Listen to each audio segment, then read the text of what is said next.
All right.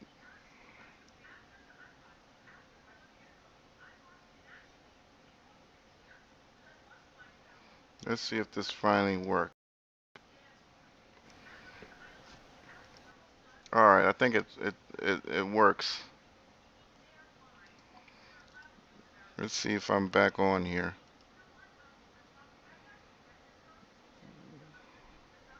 Does it work now? Better be working now, man.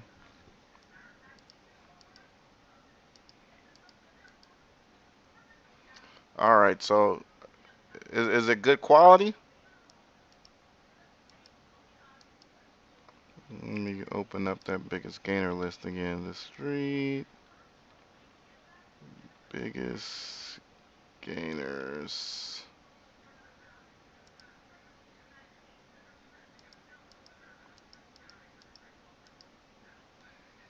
Okay, good, good.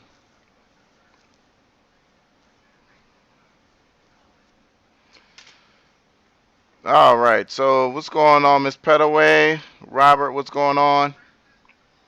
V, what's going on, Mag?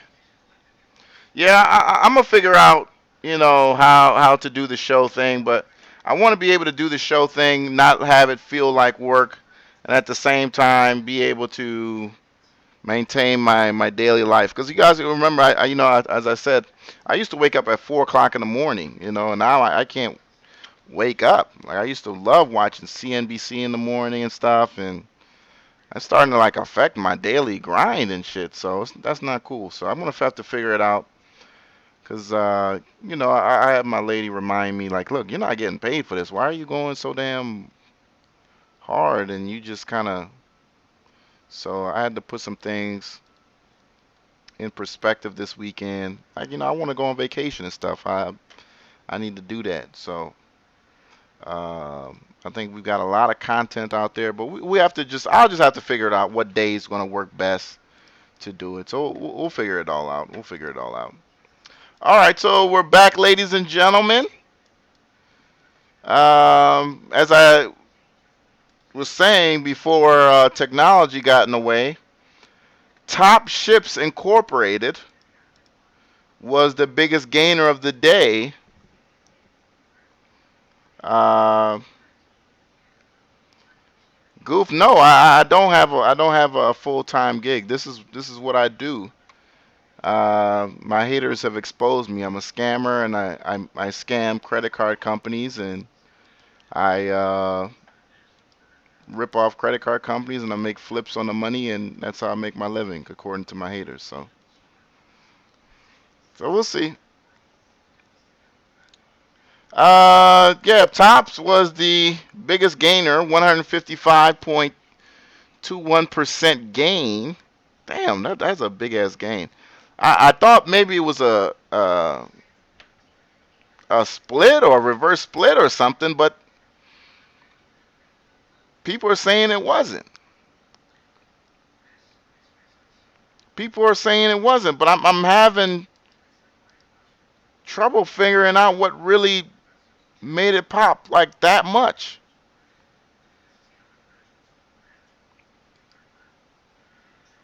Let me see. Tops Ships Inc. on interim. Okay, all right. So it was first they had compared to the loss. Oh shit. Okay. So they had one of those BGI pops. They had one of those BGI pops. They basically went from we're losing money practically every quarter for the last 2 years to all of a sudden we got an 8 cents per share profit. And yeah, that's big news, and that definitely deserves a 100% takeoff to the upside. So shout out to everybody who was in Tops Ships, ticker symbol TOPS. That was big money, man. Big money. 361 to 620. Wasn't even close on my radar at all. I mean, the company had been losing money 2.5 years straight. Every single earnings report had been negative last 6 times out. So, who was to expect positive news this go around. I know I wasn't expecting that kind of news. I was not expecting this kind of news at all from Tops. So very surprising, as Cardi B would say. But let me see here. Man, that was a big shock. That was actually a really, really big shock. Let me take a look at these. What do these Chinese stocks do today? Somebody mentioned Chinese stock. SPU still won't damn die. Shit. What's going on, K Harvey? Mac, what's going on? Yeah, Mac, I think you talked to me about it. ADMA. ADMA. You definitely talked to me about it. I think on Twitter. Um, yeah, it's up after hours. So it looks like some shorters might get caught up tomorrow morning. It's up pretty big after hours. ADMA. What came out on ADMA?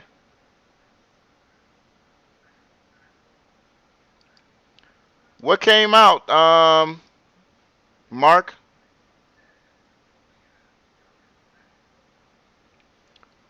We had some people hit me up. They said they were going to go long on Cozy, COSI.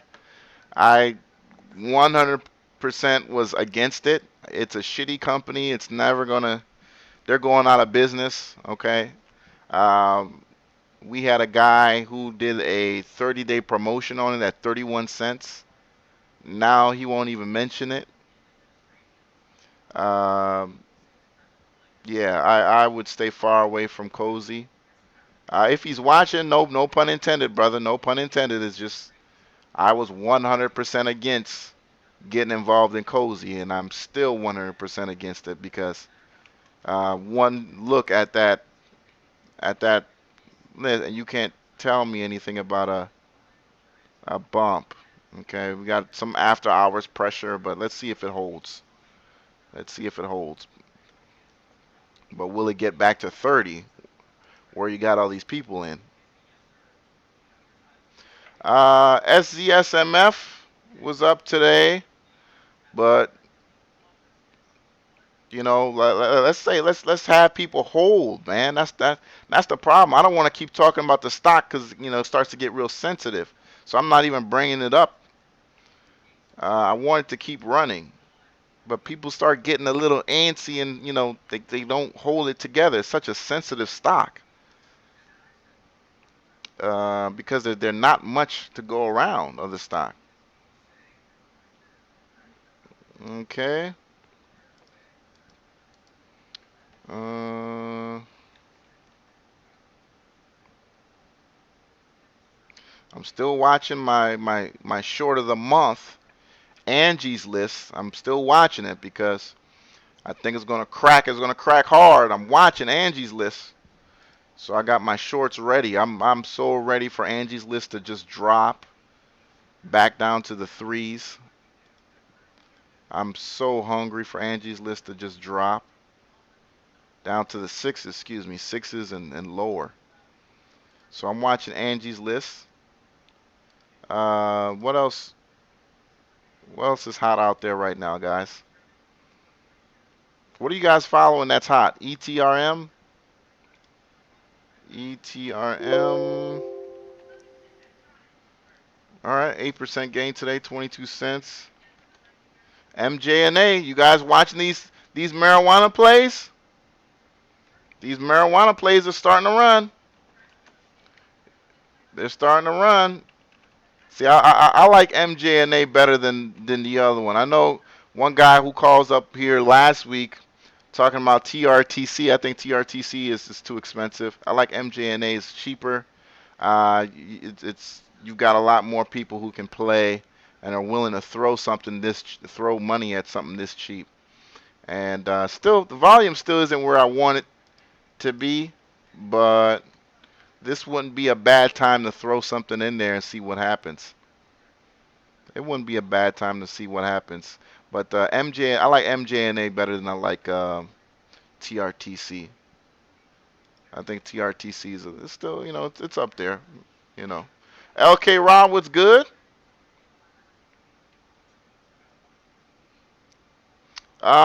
Pretty D. Sometimes some companies that are dirt cheap like that, sometimes they don't go out of their way to make sure people know when their earnings are.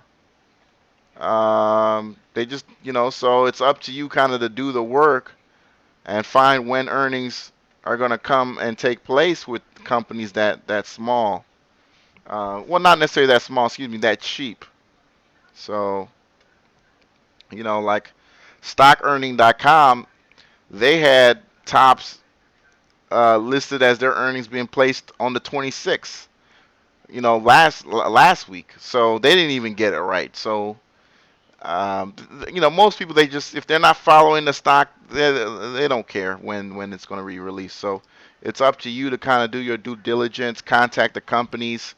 Every company, especially particularly on the Nasdaq, they have a investors relations kind of office or department or phone number you can contact, and you just going to have to do your due diligence and contact them and say, hey, when are your earnings coming out? Uh, I mean, that's the gist of what you're going to have to do. And but this wasn't a stock that wasn't even on my radar at all. So shout out to those investors who made some money on that. Let's see here.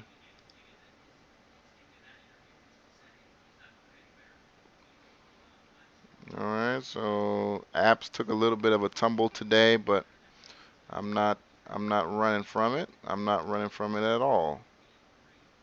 What's going on, Lawrence Kane?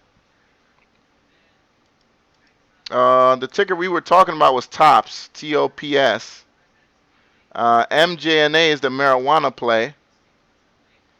A lot of people are favoring TRTC, but I like MJNA better than TRTC. MJNA is a little bit safer, but you've got still a lot of potential upside. I don't know if it runs as fast as TRTC yet, anyway. TRTC may run a little bit faster, but it's more expensive. It's more expensive, you know. But I think TRTC is way overpriced. Way overpriced. $10 million revenue.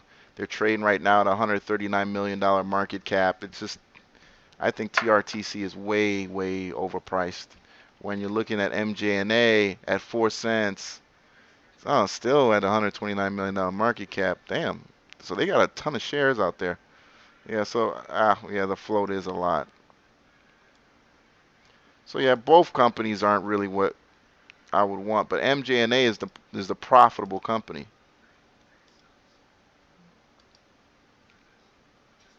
Vivint, you said it's on your watch list. Might see a dollar future earnings pre-market. Mark, is it opening up? Is it opening up on earnings tomorrow? Up 77 cents. BIOC.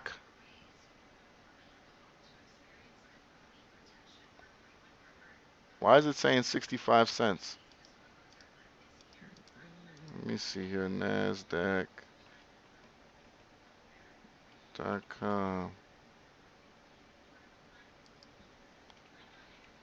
Let me see. BIOC.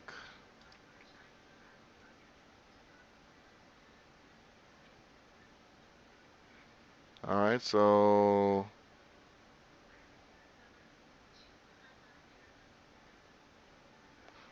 a few after hours trades got the stock up.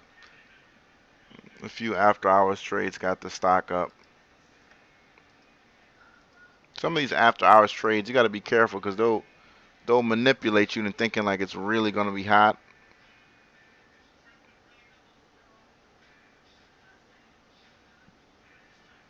You said my feed is cut off now?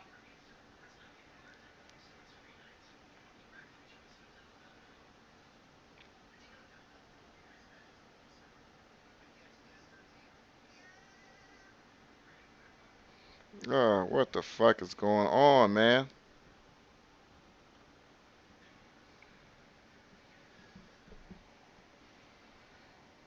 Let me see here.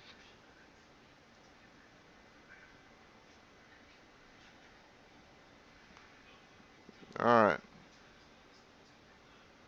Okay.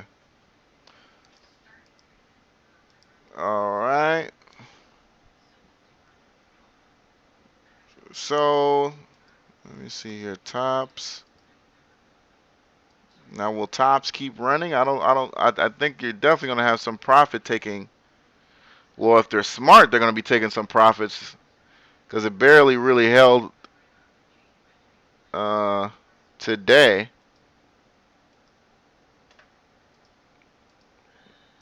Let's see what else. What was up with INNV today? I wanted to talk with Mr. Lloyd, but it was only for like a second. INNV literally went to zero. For like 5 minutes, it was zero. I was shocked.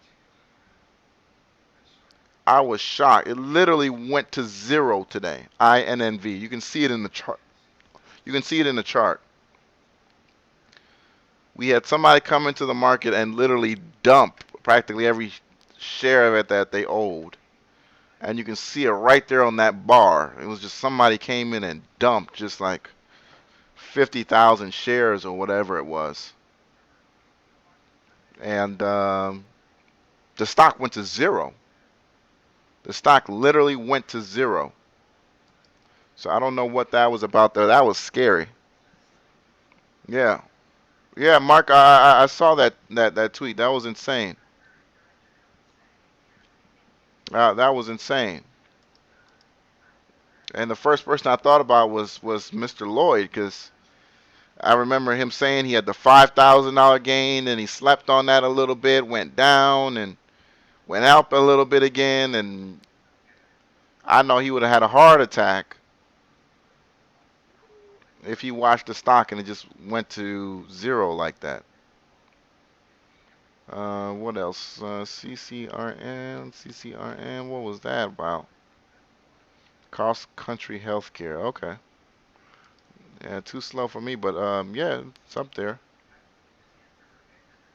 Cross Country Healthcare. Yeah, they're doing really well. You know, a little bit pricey for me, but they're definitely doing well. July 22nd, you were at 1583. That's not bad. That's a nice little, almost a dollar stuck in there. I would wonder why is it down almost a dollar though.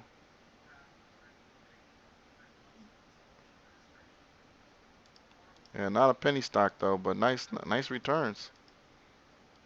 Nice returns.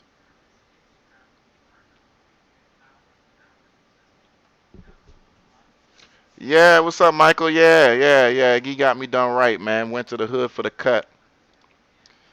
Went to the hood for the cut. You know, when it's time to go to get a haircut, I love going to the hood, man. I love going to the ghetto, man.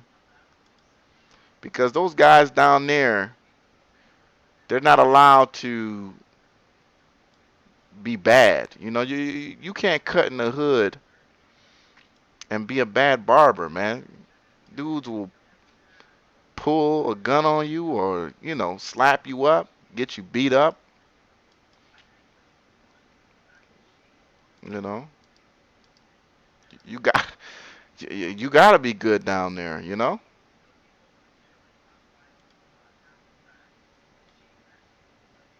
So, if you want a good cut, man, go down to the hood.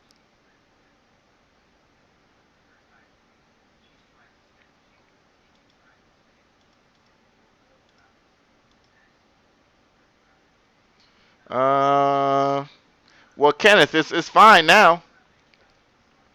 Let me see. Hold on. I thought Kenneth was talking about another stock.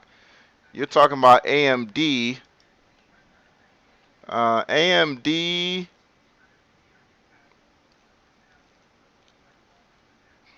AMD's having a little. I wouldn't trip on that, man. I wouldn't trip on a 3% loss. Like I said, man, your stock is not going to be up every single day. I just, you know what the stock is, what it does. Trading view. I wouldn't. I wouldn't have a heart attack on it, man. I don't know if it's a swing play for you. What's your exit price at, Kenneth? Because it wouldn't scare me. I mean, the stock's down 22 cents. I mean, I just, I wouldn't trip on it, man. I wouldn't trip on it. If your plan was to go out in 2 or 3 days, it hasn't worked out, maybe then you have to reevaluate. But when I look at the AMD chart, it basically says for me to be patient. And throughout the chart, whether you go 10 days, 15, 30, 60 days, 90 days, they were dips. They were dips in the stock price. So I'm not what's going on, Blueberry or Jay? I'm not panicking. What's going on, Stocks and Heels? Thank you, appreciate it. I'm not I will definitely not be panicking in AMD. Now, if you cross if you cross, 640, if you cross 640, then I'm like, are we what's going on here? But no, after a gain of what happened the end of the week last week in AMD, you should expect some profit taking. So I'm hoping this wasn't your first day in the stock and that you've realized some of those gains from last week, and then you're just kind of wondering why some people are deciding to cash out. Because you never want to buy a stock that's up so big like that. You know what I'm saying? You want to wait for one big day or two big days to get in at a cheaper price. So I'm hoping you didn't just join the show, Kenneth. We haven't talked about that. VSLR. VSLR. What are you expecting here on VSLR? Because what's the motive here? Because when I look at VSLR, I don't see anything attractive.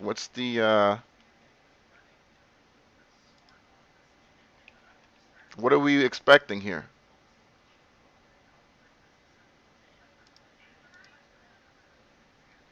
Yeah, I don't see anything relatively attractive in VSLR. Are we expecting some kind of earnings, or because it's definitely not a stock to sit on, because I don't see turnaround. It doesn't look like a turnaround situation at all. All right.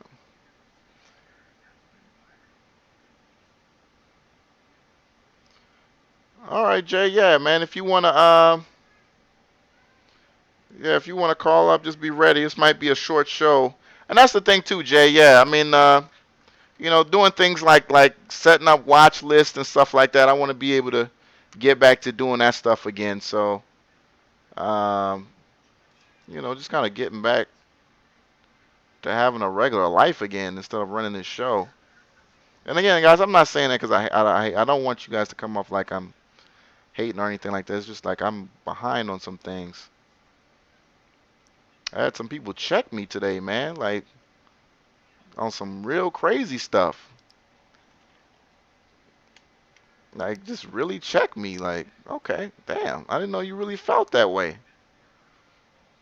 I mean, I saw you were watching the show. I thought you appreciated, you know, the fact that, you could see me and what I was doing and stuff like that. But I get it. You want me to actually spend physical time. I get it. I get it. American Shared Hospital Services, AMS. Okay. Uh, yeah, nice little new volume there. Look at that. Average volume is 8,000 shares. So what was that news about?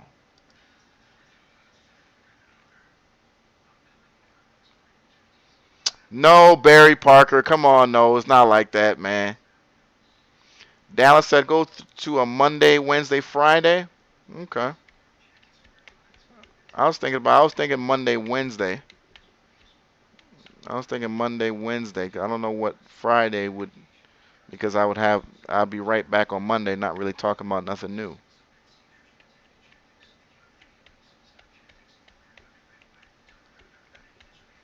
Mm-mm. Yeah, don't even come off like that, Barry Parker.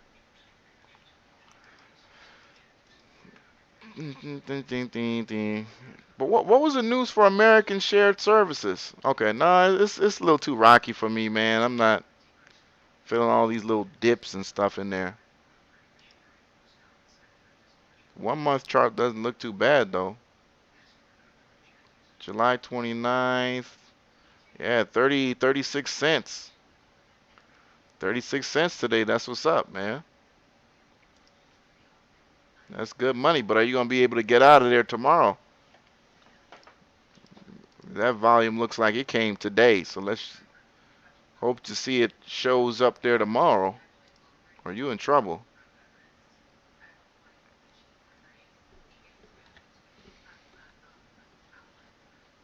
Yeah, pretty deep. Probably that. There's this other guy on YouTube. Some people call him a coon. His name is Tommy Sotomayor, and I guess he's like the biggest black like guy on YouTube. From what I've noticed, he's like the biggest black dude on YouTube in terms of live streaming and stuff. And he does about 2 nights a week. So I like that schedule because he still is able to deliver his content and then he does the live thing. So I think that's what's up too. Yeah, I like that.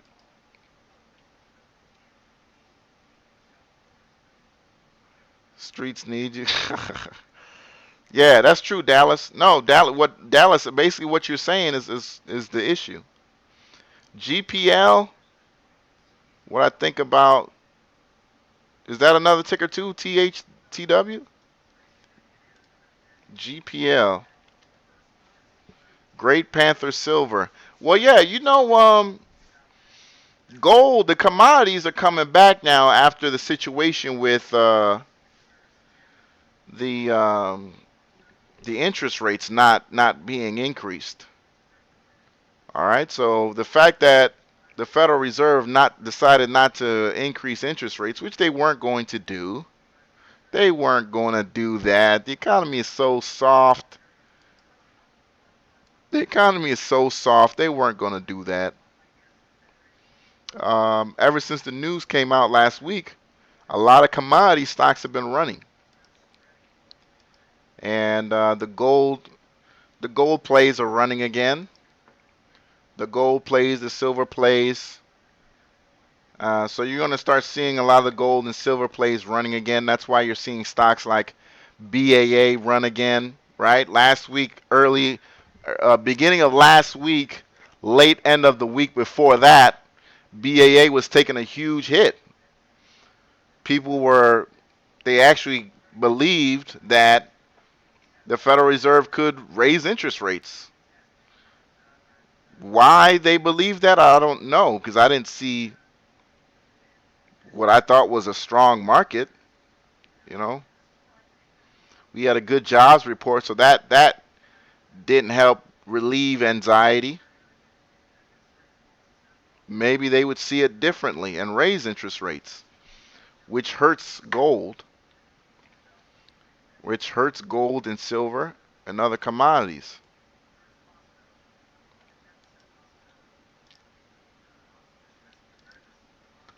Yeah, I'm telling you, the gold players are back, man. The gold players are back. Jay, with lithium, cobalt, and graphite.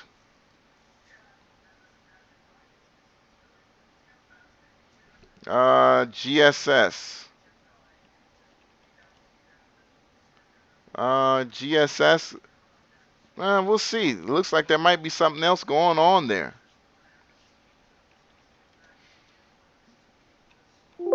There might be something else going on there.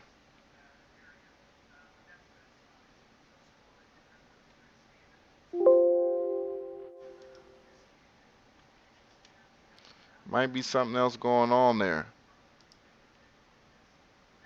GDP. I like TGD. TGD. That's the Timmins, right? Timmins Gold something. TGD. TGD. Yeah, Timmins Gold Corp. Yeah, I actually like Timmins Gold Corp because it does run really nicely when they're on fire. They do really really well.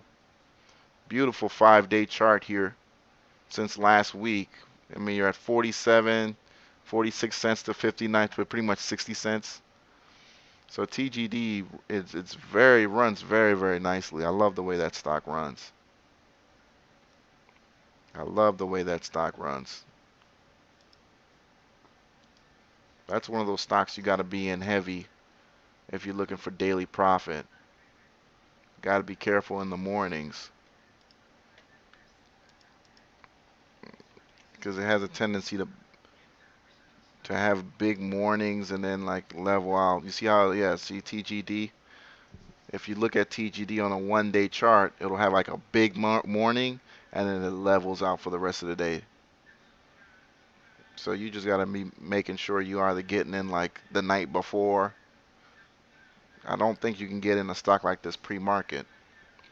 But if you make the mistake of getting in too high, you better hope that the next day you can make that up because it's not going to be made up that day. Or you're going to be selling for a loss. Hemp.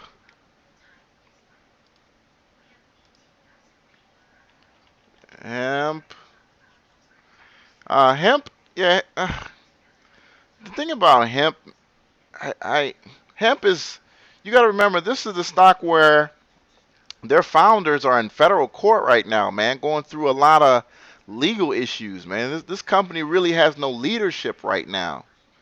That's why this stock is getting hit the way it's getting hit.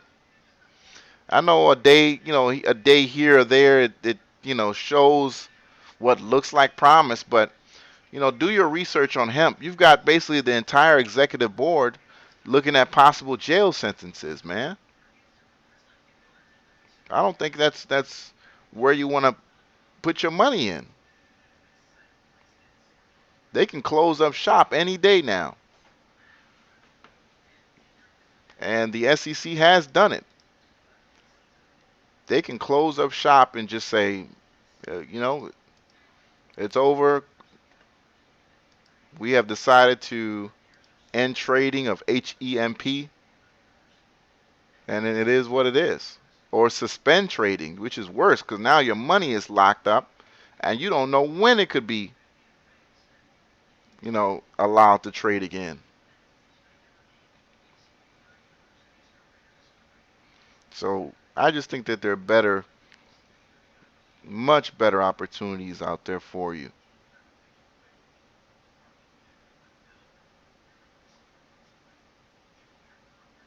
Much, much better opportunities. But I'm finding more short opportunities than I'm finding buys right now. I'm finding way more short opportunities than buys. We had a recent reverse split in Cool, COOL. So I'm looking at Cool as a possible short. So we'll see about that. Um, but I mean, maybe you guys see some better longs, but I besides some of the other Stocks that I think are going to, might be earnings winners. Office Depot. People are coming into Office Depot slowly. I'm watching Office Depot. People are slowly coming into Office Depot. I'm watching that. I'm already got my position in, but you know, New York and Company. There's this. People don't know what to do. If you were just like the stock did nothing today. People don't know what to do with that. I mean, they're just like, we don't know. I'm looking for any articles to come out, and nobody has really put out anything. They don't know what to do with New York and Company, which is good and bad if you want to take a position.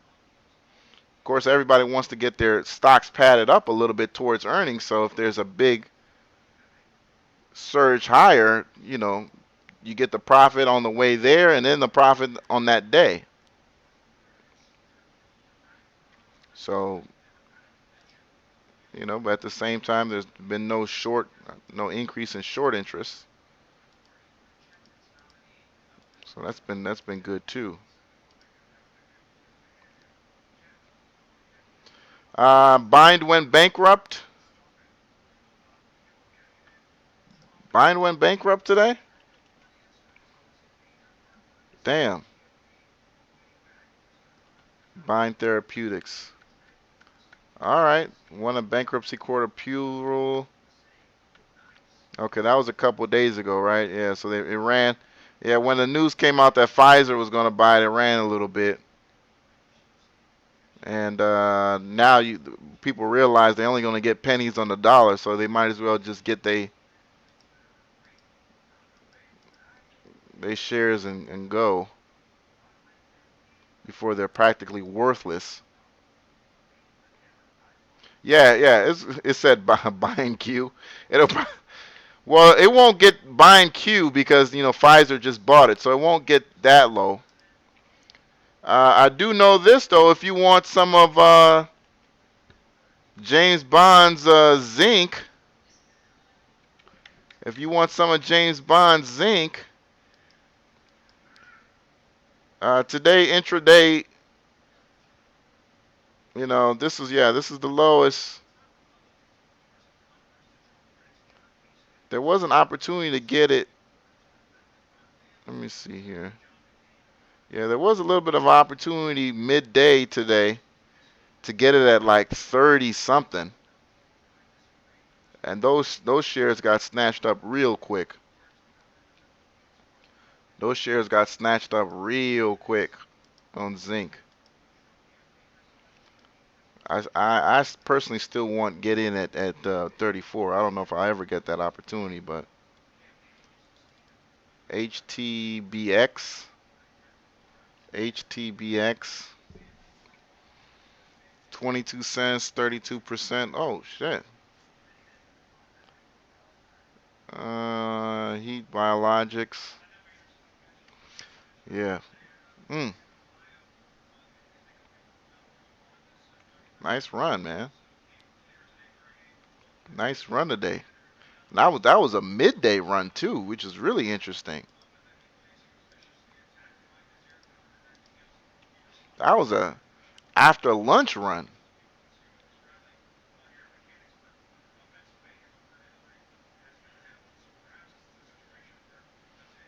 Was that a pump?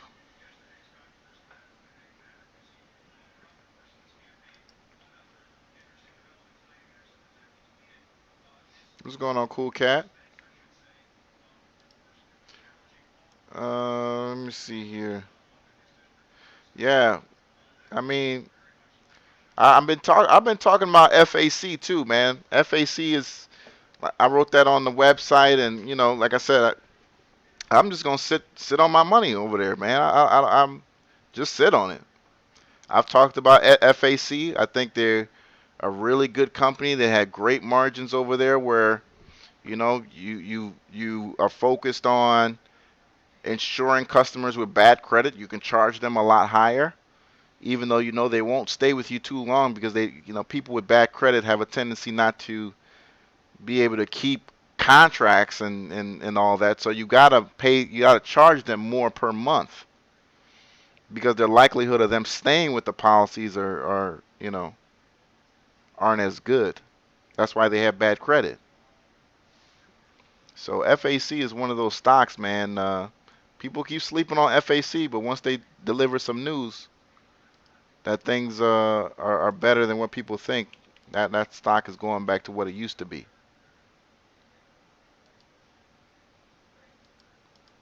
Let's see here. Yeah, and that's a company that's going to be delivering earnings here on August 9th. August 9th.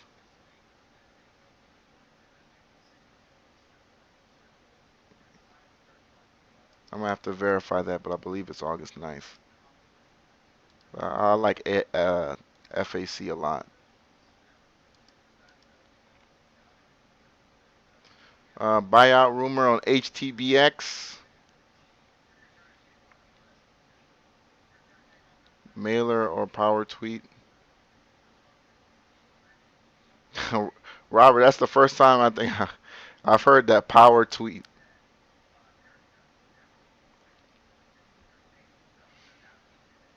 Mark, probably Office Depot. What's going on, Mr. Rivera?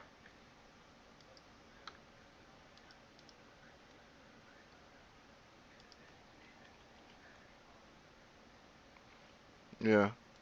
Office Depot, which their earnings are coming out on Wednesday. So if you and it's coming out Wednesday before the market opens. So if you want to get in on Office Depot, you got to get in tomorrow. You got to get in tomorrow if you want to get in on Office Depot because their earnings is coming out Wednesday morning.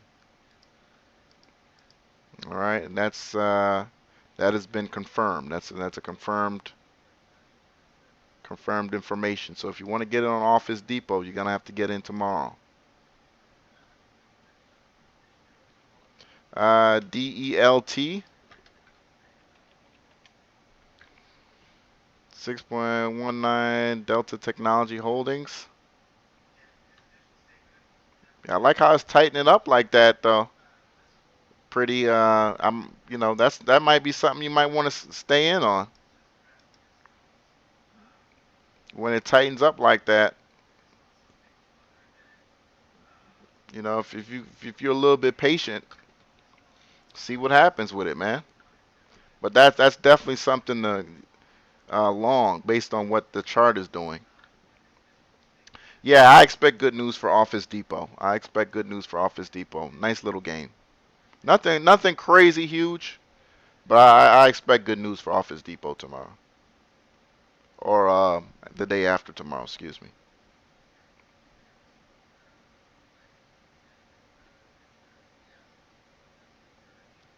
Stock. What's going on, stock fellas?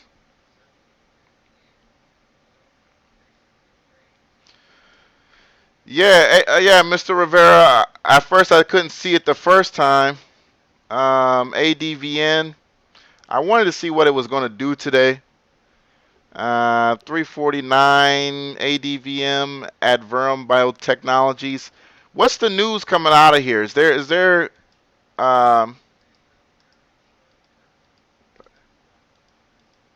are they doing any kind of clinicals or anything like that?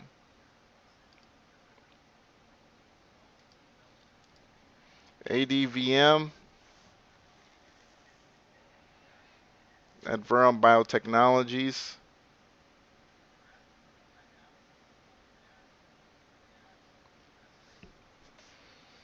Yeah, I'm not seeing any. Losing a lot of money too. They got recently downgraded in June. Chardon Capital, just another third-rate capital management firm. Never heard of them.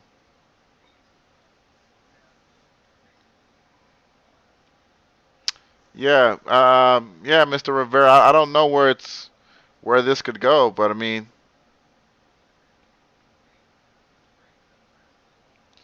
obviously, if you got in at a good price today, like middle of the day today, I mean, they were, you know, you almost gained what, like almost 20 cents today if you got in the afternoon.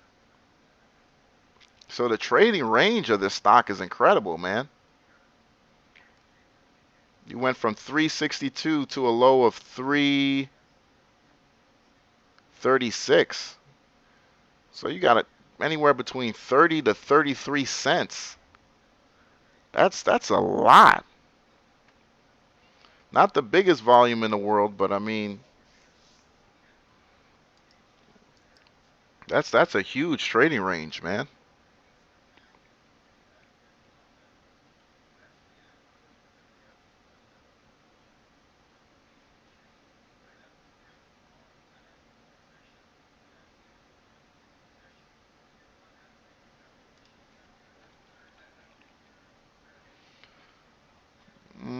Evoc, nothing special there today. Plug, man, Plug used to be trade. Plug Power used to trade on the OTC markets, man. This this was one of those like you want to talk about. Somebody asked me a long time ago, name a penny stock that went up or something like that to uplisted. Plug is was one of them. I didn't come up to. I think it was Mr. Lloyd asked me that, but Plug was one of them. Plug used to be a 15-cent stock way back when, and I mean like 3 4 years ago, not too much, not too long ago. PLUG. But this is so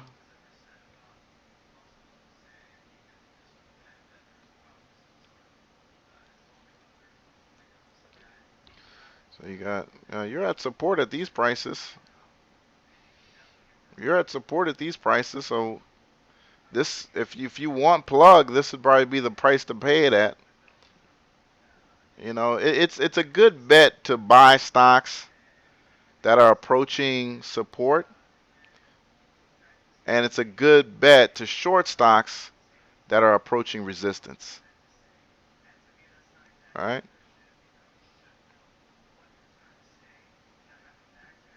I made a site a little video on Angie's List, and I talked about descending triangles and how as they approach their lower ends of the triangle, as they declines with lower highs, it's a good idea to short once it's about to touch that triangle. All right, so as it's touching resistance, you want to short that. Excuse me, as it's touching resistance, you want to short that, and if it's touching support, you want to buy that. You want to buy a stock that's about to touch support because it's a likelihood that it'll bounce off of that.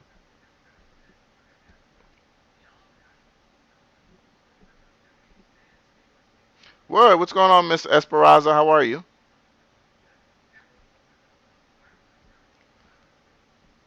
K Harvey, you said Gale is supposed to be the home run supernova. Let me see, Gale.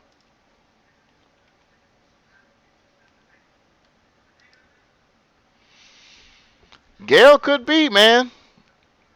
I mean, it's definitely setting up like it. He says Gale could be the home run supernova.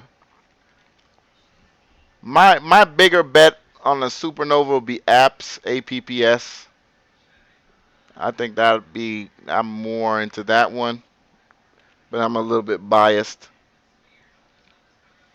Let me see here. But Gale, I mean, Gale's setting up like it though. You know, is I would want something to happen in Gale because it's about time, man. A lot of people been in that stock for a long time, taking slow L's, slowly, just day in and day out in the stock. Um, no, I would if you're looking to get into Office Depot, I would look to get in tomorrow at the lowest possible price. I wouldn't get in pre-market. I don't know if it trades pre-market, but I'm sure you could probably buy pre-market, but I wouldn't get in pre-market. I would look for what I believed was the low of the day or as close to the low of the day as possible. I mean, that's like any stock you're trying to get into, right?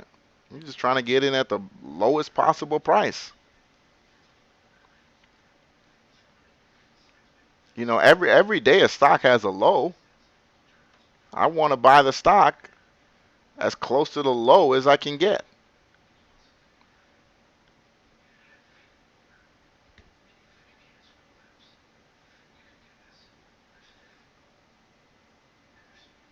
I mean, isn't that what day traders do basically?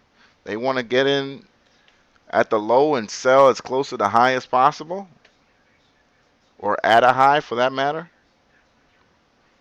But for the most part, they're trying to get in at a low.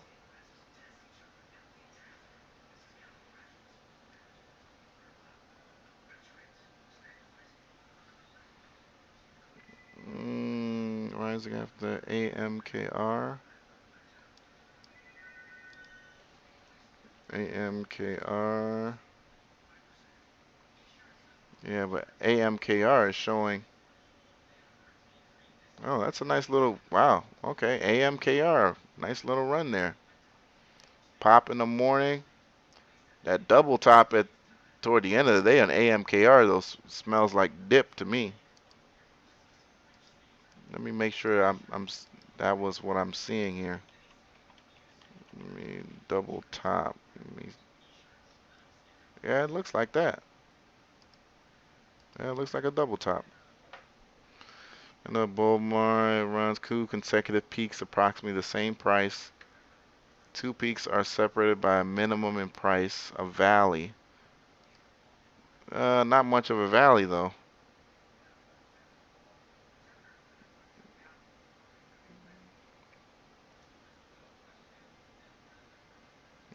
Yeah, I don't see a valley between that.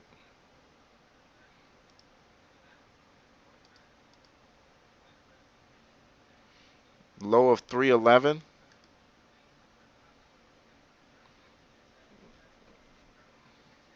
All right, I'll check it out. You said you emailed me about the student loan video. Okay, I'll have to check it out. A low of 311. Let me see. ODP. Intraday low. Oh no, I'm at the intraday low. Intraday low. If you're buying a stock, you want to buy it at the intraday low, right?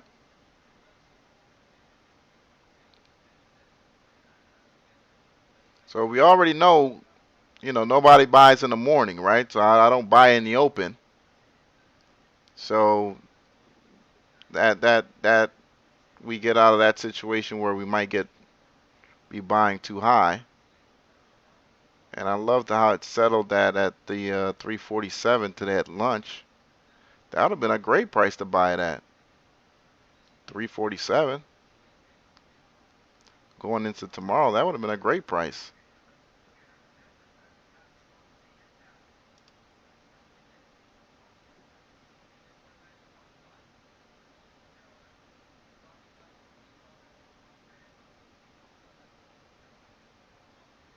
Yeah, pretty practically would have been in with us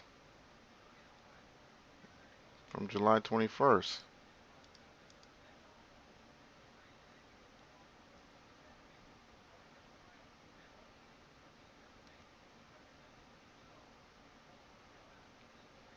Mm-mm-mm. 52. Yeah, the 52 week. Yeah, it was 311. Sino, Eric. Now I don't know anything about that. You could probably enlighten us about that. That's a nice little run up today. Why isn't this stock on the biggest gainers list? Oh, actually it is. It is. Okay. At 33% gain. Okay, it is actually on here. Sino Global Shipping America. Let me see, what was the news there? You can probably educate us about this one.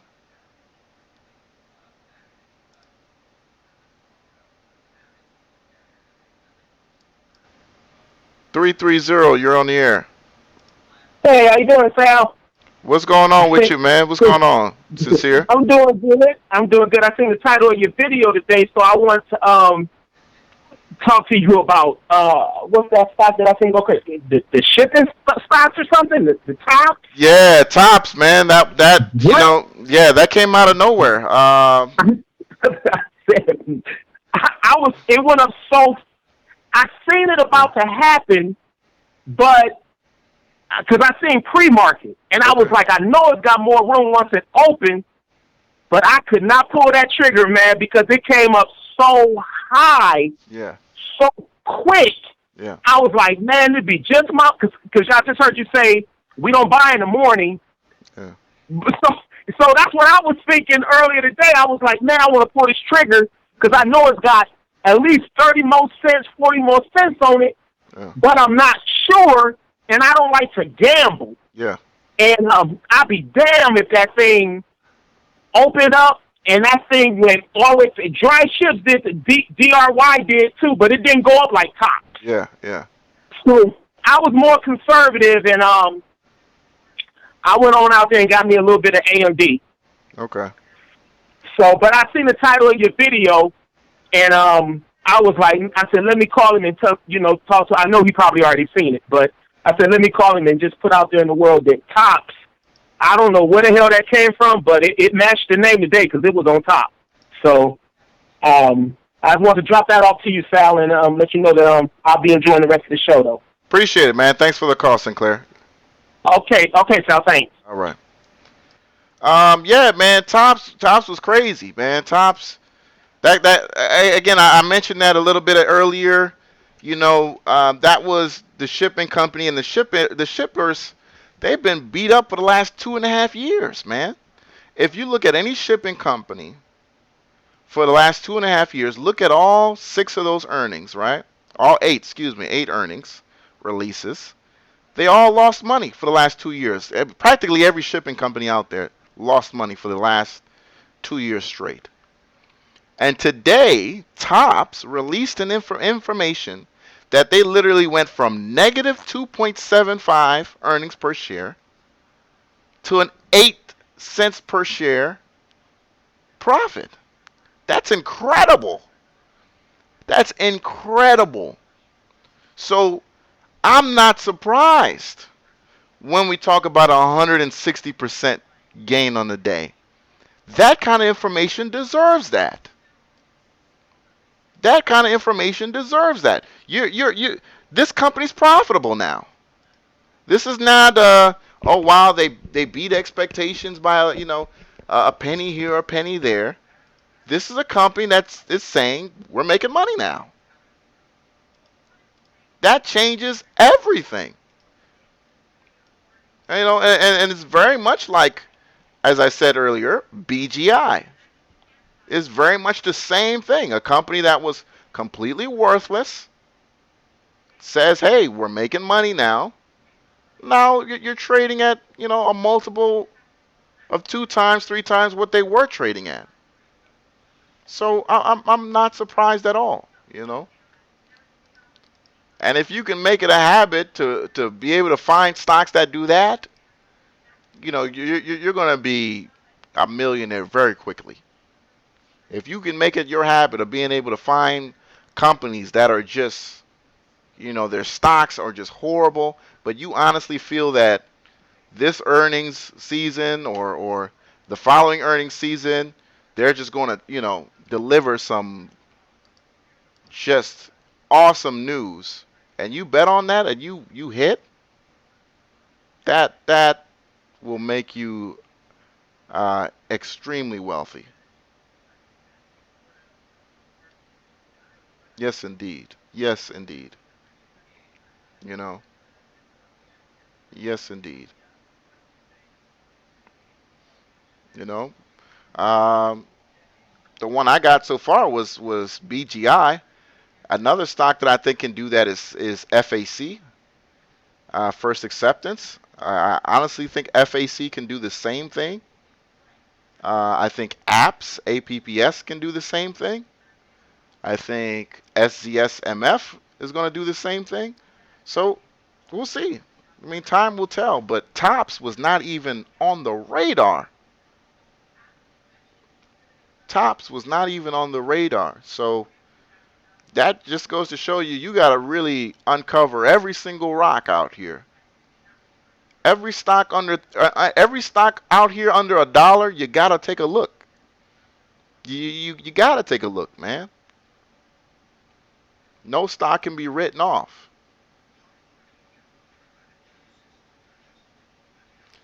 Bill Betts, no, there was news that came out. Go look at the earnings that came out, man.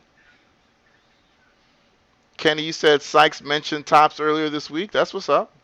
Did he tell you guys to buy it though?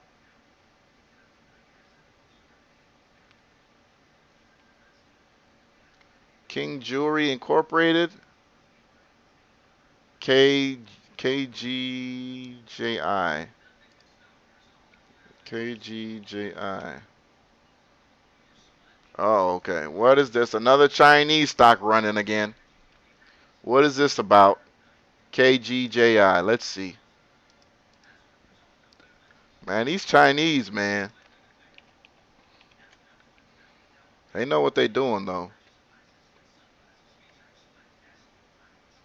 Oh shit. They that revenue is nothing to laugh at though. This definitely not no SPU.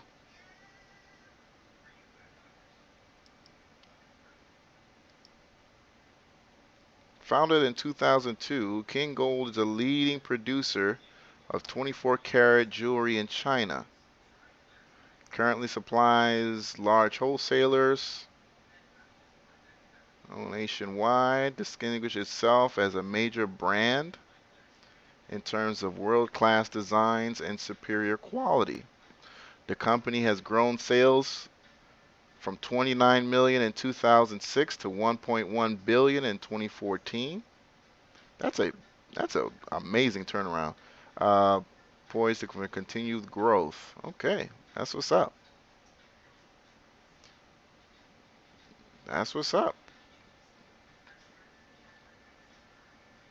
King Old King Old Jewelry, or is it King Old Jewelry?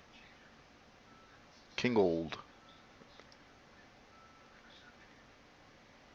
Got a kind of a funny name, King Old. Yeah, nice little gain there today, man. This was traded on the Nasdaq.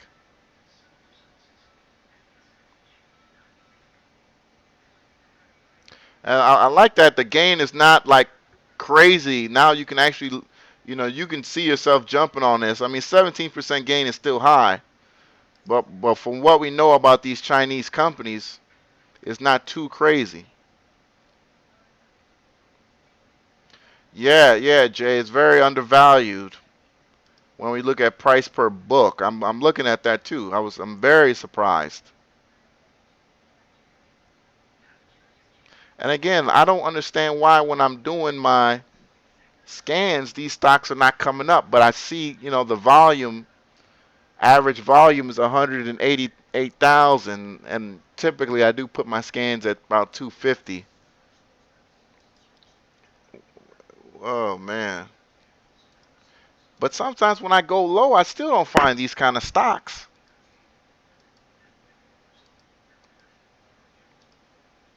6 month chart looks beautiful.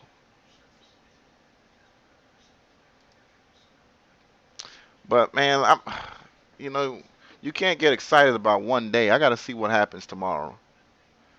I got to see what happens tomorrow, man. But it's definitely on my watch list now because we know what these Chinese are up to.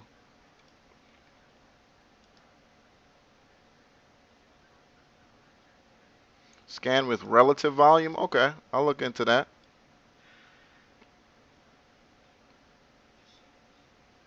No, we're on KGJI now. They make chains. Okay, for a lot of rappers. Okay, not bad, not bad.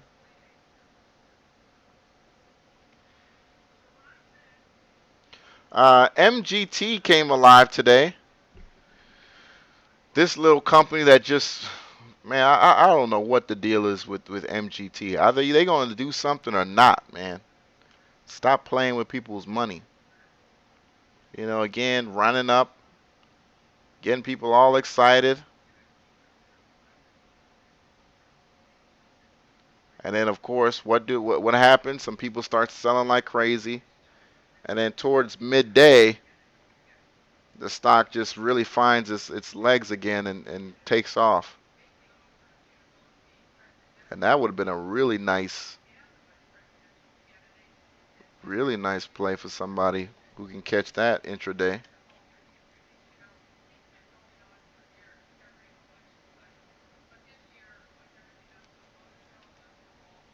Isn't it crazy sometimes when you're looking at a chart and you can kind of see things that you would have done if you would have seen that pattern, but sometimes you don't see the pattern developing in real time.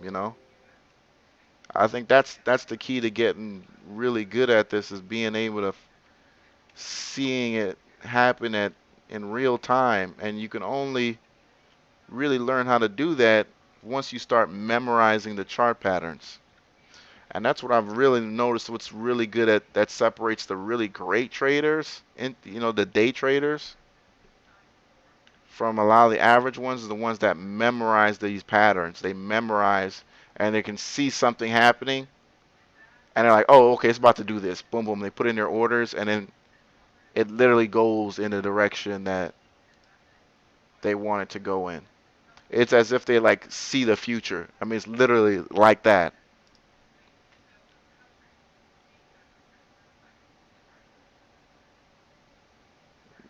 Nice dip, nice dip.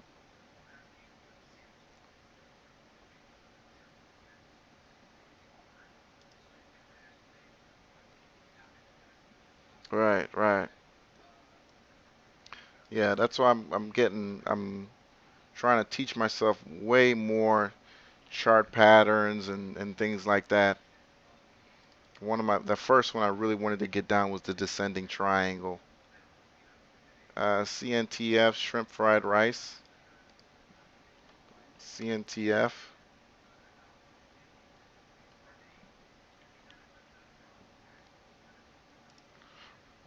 Real ink. What does the shrimp fried rice have to do with that? I'm trying to figure out. You lost me there. CNTF.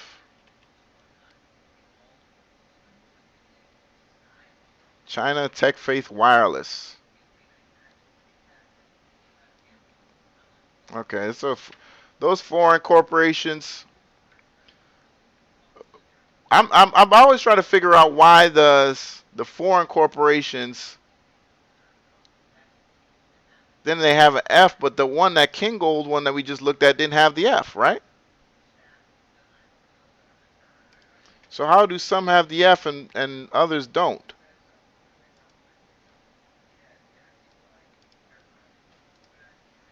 I don't understand that.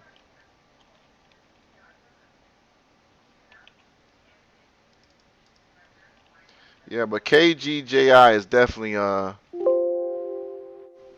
too cheap. Definitely too cheap. I would pay attention to that one. Too cheap. Do I have a video on stock charts? Not no sir. You might want to look on maybe Bulls on Bears or something like that on YouTube. I know they're what's that the Russian guy. I don't know if he's Russian or Eastern European. Sasha. I'm sure he's got a video on it. Oh yeah, we've talked about you stock trader a lot of times here. Really great.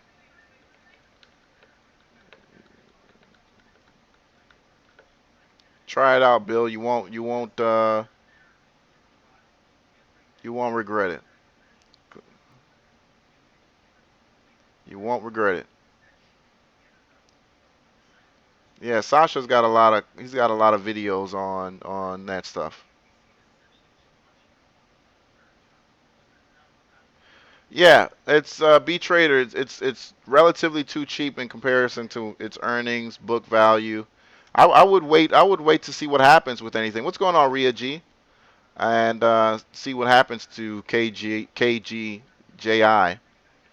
Make sure this is just some people getting excited because it's a Chinese company, and that this is really a company that's you know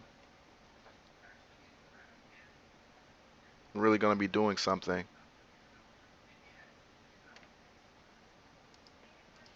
Let me see. I recently got approached to write a pump email and a do a pump video for GPIW. GPIW. It's an OTC company. So I just want to let you guys know if you see me pop up with a video or email, obviously I'll put it in the disclosure how much I got paid and whatnot. It won't be something that I'm going to be pushing like every single day. Um, but money talks, and if the money's right, I'm gonna write an email. I'm, I'm gonna send out an email about it. So just know if you see an email about GPIW or you see me release a video about GPIW, money talks. Okay. Don't ask me my opinion about the stock. Don't ask me what I think about it. Money talks. Uh, all right.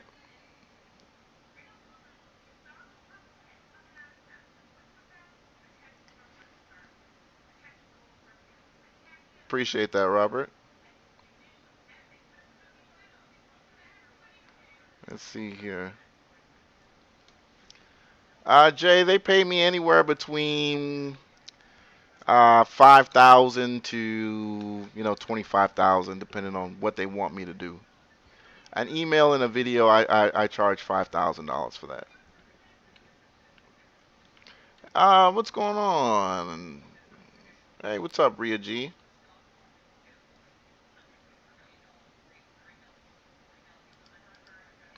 All right, so let's see.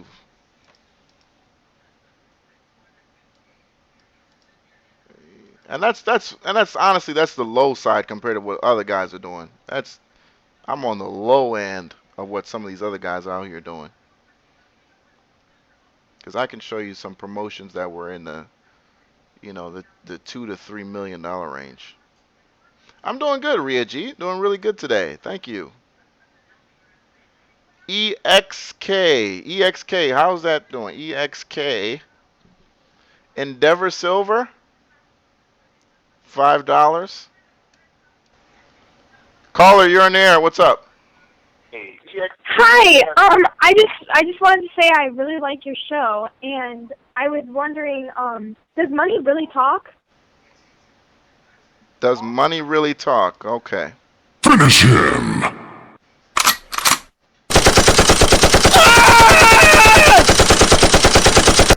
Flawless victory. All right. I mean, just does money really talk? Okay.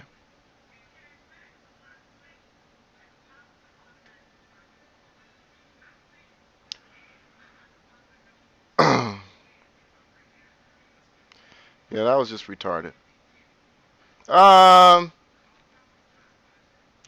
yeah, that was just retarded. Oh, that was just retarded.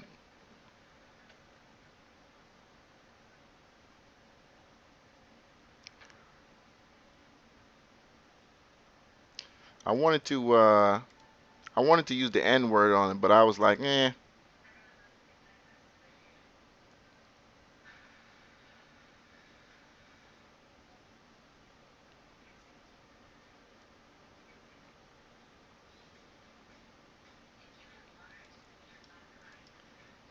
Yeah, she was really excited to. Does money really talk? Oh man. But she gave me a compliment. She started with a compliment, you know? Yeah, yeah. Yeah, I thought about the napalm one too for a second.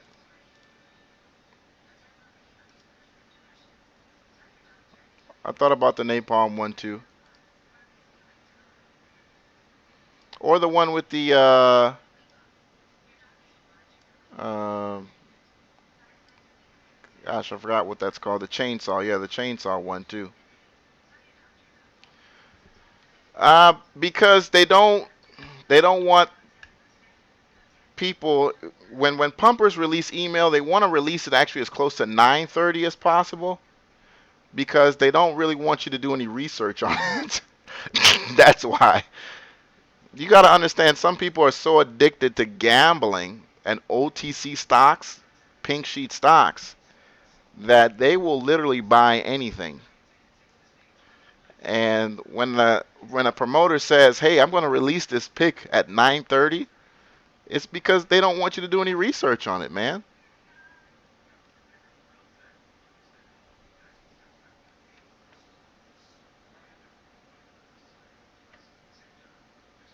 You know, that's what it is. You know, if it's a good stock, if it's a good stock and a good company, they'll release it the day before, right? They'll release it like, they'll send an email like right now if it's a good company. It's got actual operations and all that. But if it's a shitty, just pink sheet created to sell shares type of thing, then it's going to be released at 9:30, 9:35. And if it's really really bad, they'll release it at noon.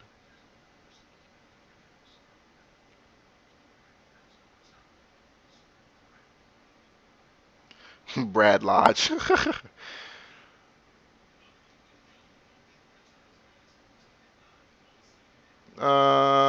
Sorry, I'm kind of lost at what exactly you're asking, sir or ma'am. Yeah, she probably is the fridge girl. Food use probably is the fridge girl.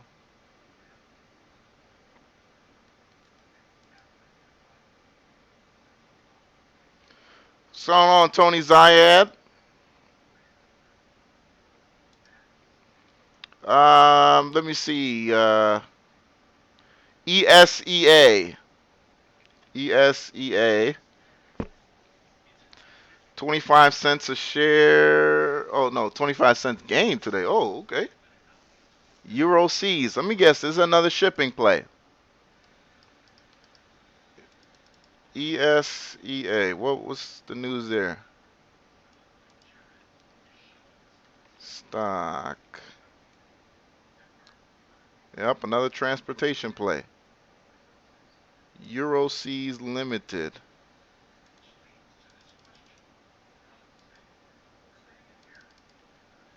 Euro C's Ltd.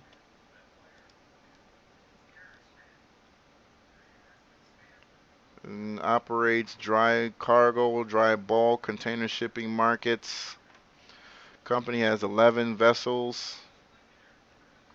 All right, so it's a smaller one of the shipping companies, but it must be doing pretty well. They must be doing pretty well. ESEA. They must be doing pretty well.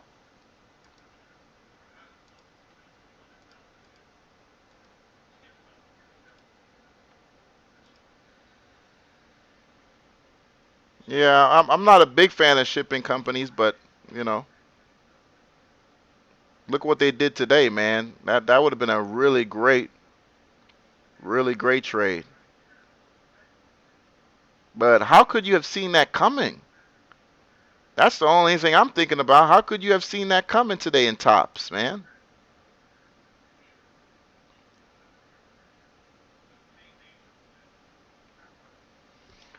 Now, Tony, I mean, what do you think about this stock, this ESEA? I mean, you think this is a I mean, I like the new volume that's in it. I mean, I'm not sure where it's coming from. You know, you went from $2 to 280 today, which that's a nice return. Didn't really hold its gains, but if you were smart not to play the open, you did pretty well. If you were smart not to play the open and get trapped up there, that's why I don't like playing the open. You know, you buy high, you get trapped up there, and you know we'll never see you again. And then you end up having to sell because tomorrow they'll take profits. So next thing you know, you bought at 280, right? The price that was at 1005. Now the stock's at 1040. It'll be down tomorrow because everybody who got in the safe way is going to, grab profits tomorrow morning.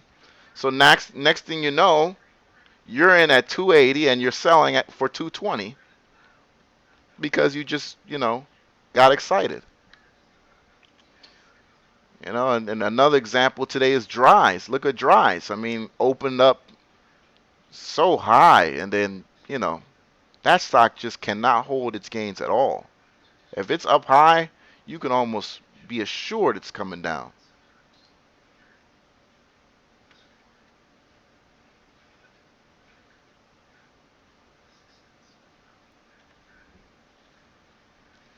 Oh yeah, what Jay is saying, I think shorting at the open is great. That's a great idea to short at the open, especially some of these penny plays, that are up huge like that.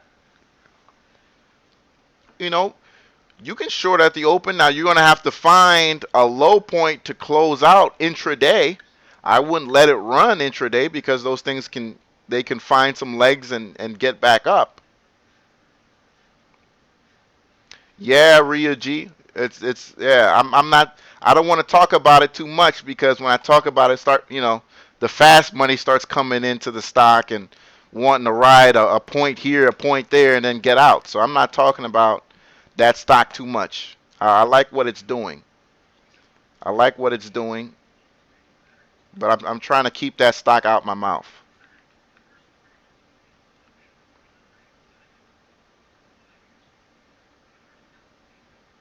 Yeah.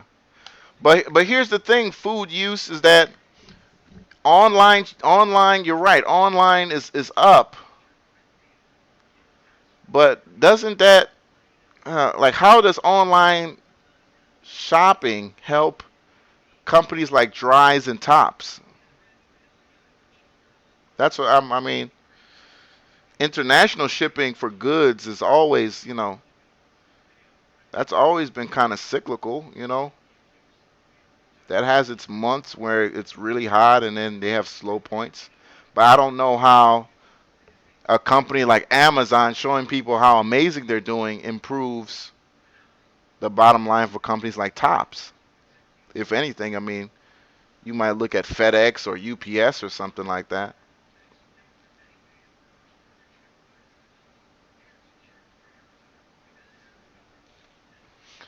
Way back when, there used to be an OTC stock of a bike carrier company. It was like a New York City bike carrier company, and they had like 14 or 15 bikers, and they tried to like make themselves look like almost like a UPS kind of thing where they go from office to office dropping little files and paperwork. I don't know if anybody in here might remember it, but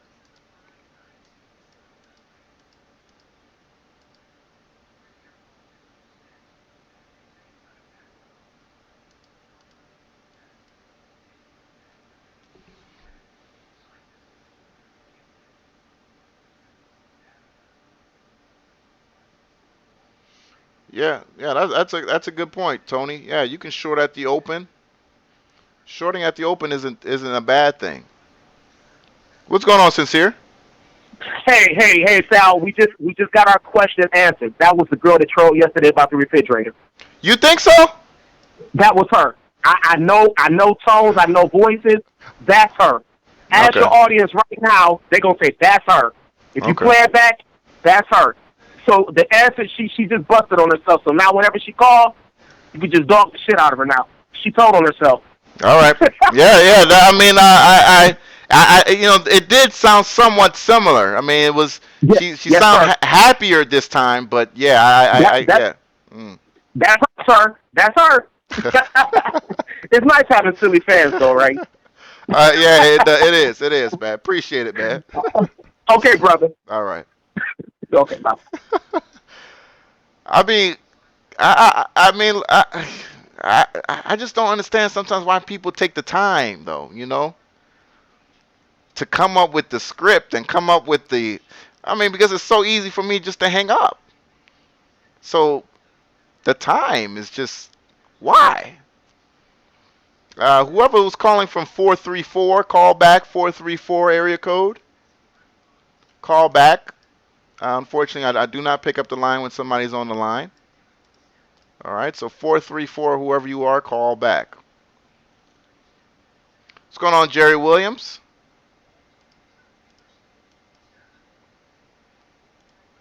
All right.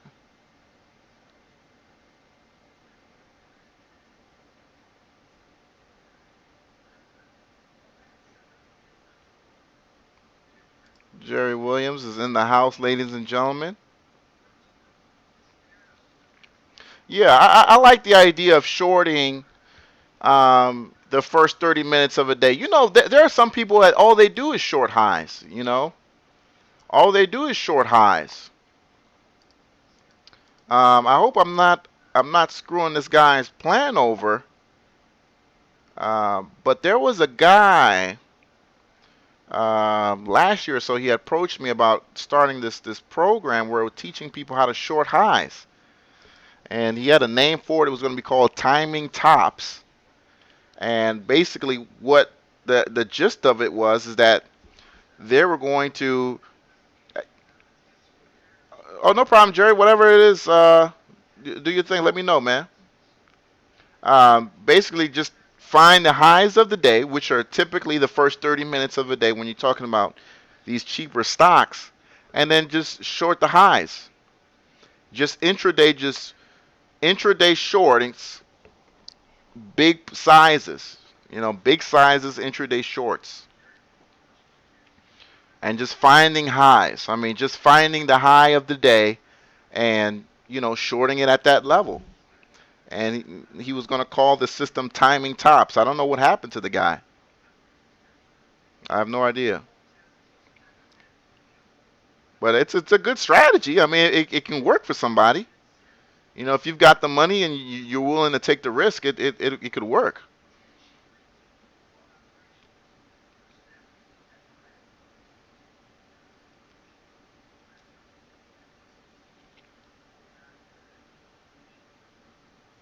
Yeah, Jerry, we're gonna be coming up with a new show schedule too. So I'll post that up tomorrow. I'm still thinking about and praying on it. So we'll see what I want to do. But you guys can know it's still gonna be a lot of great content and all that stuff being released. Once I'll short every. Yeah, I mean, look, let's be honest here. A good 70 to 80% of the companies that we're talking about right now, 10 years from now, they will not be here. They won't be here. That's just, it's true that a lot of them won't be here, especially when we're talking about some of these OTC plays. They're not going to be around. You know, I go back sometimes on my videos on YouTube and I look at some of those stocks that I used to talk about. I mean, those are stocks that, every other day, it was coming out of everybody's mouth. Nobody mentions those stocks anymore because most of these companies will fail. They'll get bought out. They'll go into bankruptcy. You know, a lot of issues. They'll have a lot of issues, and they'll stop trading and they'll disappear. You know, that's what happens. You know, this is another stock that it's got on my short radar, but it's, let me see, JAGX, that Jaguar Animal Health. I've been talking about that. That's a scam for a minute. 434, what's up? Hey, what's going on? What's going on with you? Not much. You? Doing good. You're on the air. All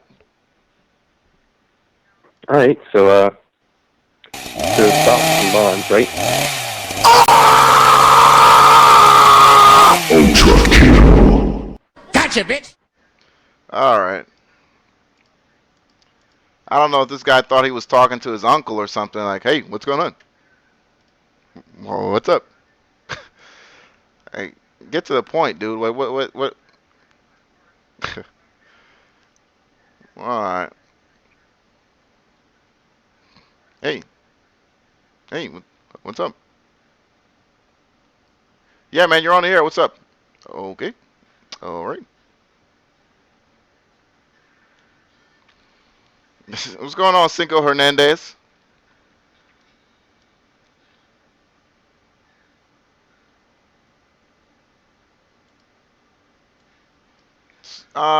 Jerry said physically they want you to find an office space and teach them how to start a Google Plus channel. All right, yeah, go ahead, Jerry, knock it out, man. You mean you can really learn by teaching others.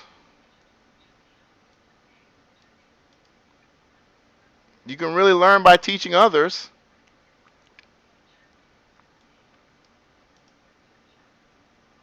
You know, you can learn a lot yourself because you're gonna have to go do some research and all that stuff, man.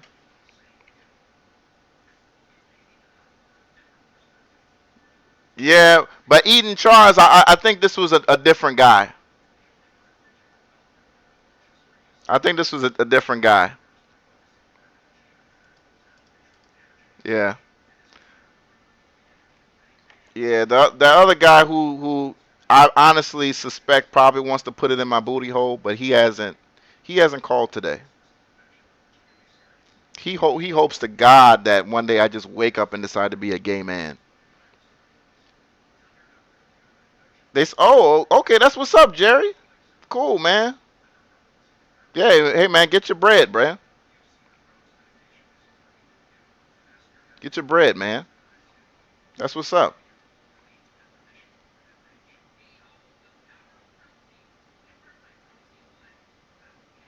All right. All right, so back to these. Uh, Cumulus Media, 38 cents. Uh, yeah, this Cumulus Media, CMLS. I'm watching this one too. I'm watching this stock here. Because at the end of the day, it's still a $1.2 billion company trading at 38 cents a share and an $89 million market cap. So I understand there's a debt situation here with CMLS. There's a debt situation here, but I'm not going to sleep on these companies no more because we could have talked about the same thing with Tops, man. Last week we could have said the same thing about Tops. So CMLS, uh, 38 cents a share, like I said, but at the end of the day, it's still a $1.2 billion company. You know, $89 million market cap. So there isn't like, let me see here. They did lose some money last year. They lost over $500 million last year. How do you lose $500 million, man? Can you imagine losing $500 million?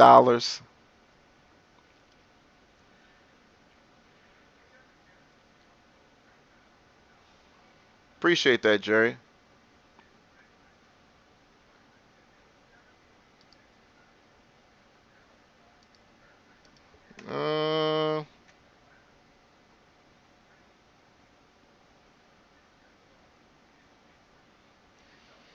Yeah, Mr. Rivera. Now it's just news, man. It's just news now. That's not a stock that's going to really be taking any kind of um, any dips, not any strong losses or anything like that. It just needs news now. It's a police officer technology company, man.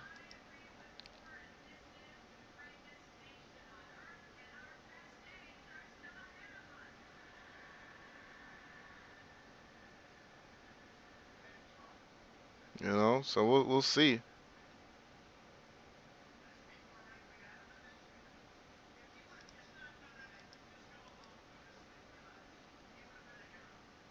There's a lot of talk, but I mean, the stock went down a penny today. I wouldn't trip. I wouldn't trip. Yeah. I'm looking to get more Office Depot tomorrow if I can get a good price. We'll see. I think yeah, Office Depot will come in really strong. I think so. Just by the way the chart is setting up, I like Office Depot.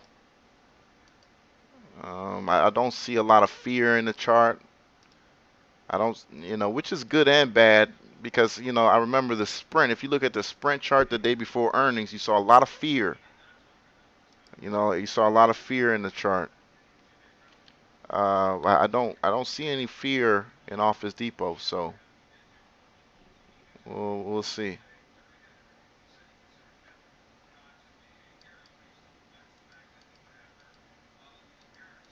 So that's why I'm not expecting like an incredible gain. Like I'm not, I'm just expecting a nice strong gain in the stock. But I'm not expecting anything incredible.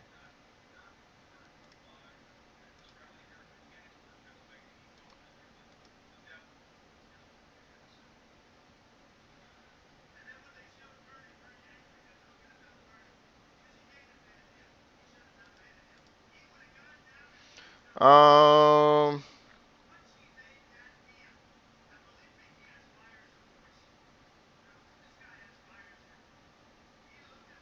thanks. AVGR. Yeah, I mean, Jerry, if they're willing to pay you, that's fine. I mean, if somebody's willing to pay you and your heart's into it, fine. But I've never been around about, getting paid to teach something. AVGR, because then you're on their schedule. You know what I'm saying? Somebody's giving you money for something they're.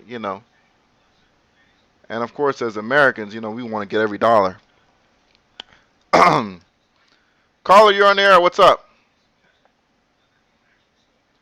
Caller, you're on the air. All right. Caller, one more time. You're on the air. All right. So you can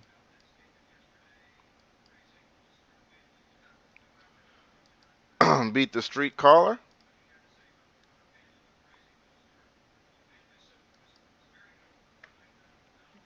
Know what that was about. Know what that was about. But for whatever reason, let me reopen Skype again real quick. I would love to switch to Mac, but a lot of these programs they all Windows based when it comes to trading. When it comes to trading, there's just unless you're running kind of one of those programs where you can run Windows on Macs, they just you know not to sell $500 DVDs. But I mean, hey, it's if you're willing to put the effort, I mean, there are people out there who are buying it, guys. Somebody's buying those $500 DVDs. People are buying them. I get the notifications all the time. You guys know I still affiliate market for Tim Sykes, and I do very well for him because there are people who they just want to pay for content. You're not going to stop them, and um, if they're going to buy it, why not buy it through me? So whatever.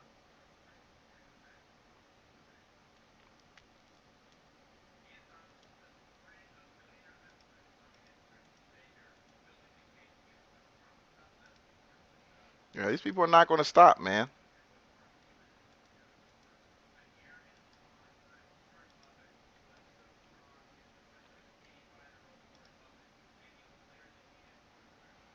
Let me mm,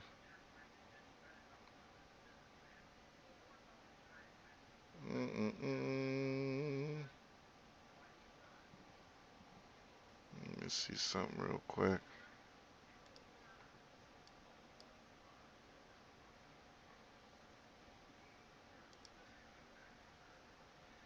You know, it's crazy like that, man.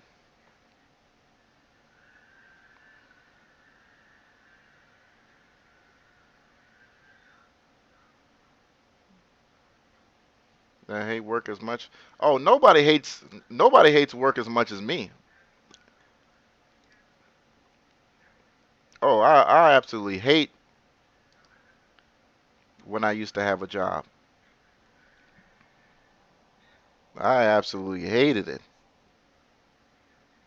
Hated, hated, hated, hated, hated. So that's why I will never stop promoting, never stop trading. I just, for me it's the waking up in the morning. You know what I'm saying? Like not even looking forward to the day. That for me just I couldn't deal with it anymore. What's going on, Three Hooks?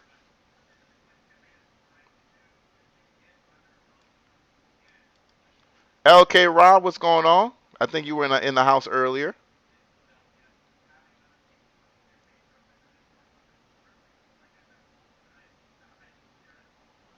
Robert Dupree, let me make you a moderator for a second. Go ahead and put in what you want to put in.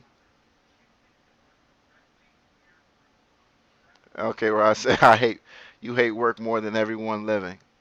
I mean, there's some people who really love their jobs though. You know, I met a social worker and she really loves her job, man. She said if she could do this for free, she would. And I honestly believe her. So I think it's about getting, yeah, some people got to love you just got to love what you do. But if you don't love what you do, you have a right to hate your job. I believe that. If you don't love it, you have a right to hate it. And people are like, I remember when I was working at this Chrysler dealership, and people, and like I was working with this guy, he's like, well, if you don't like it here, you should quit and go find another job. I almost slapped this motherfucker in his face, man, because they act like it's so easy for you to just be like, okay, I quit. I'm gonna go find something else. You got expenses. You got bills. You know what I mean? You can't just drop it and hope you find something. You know?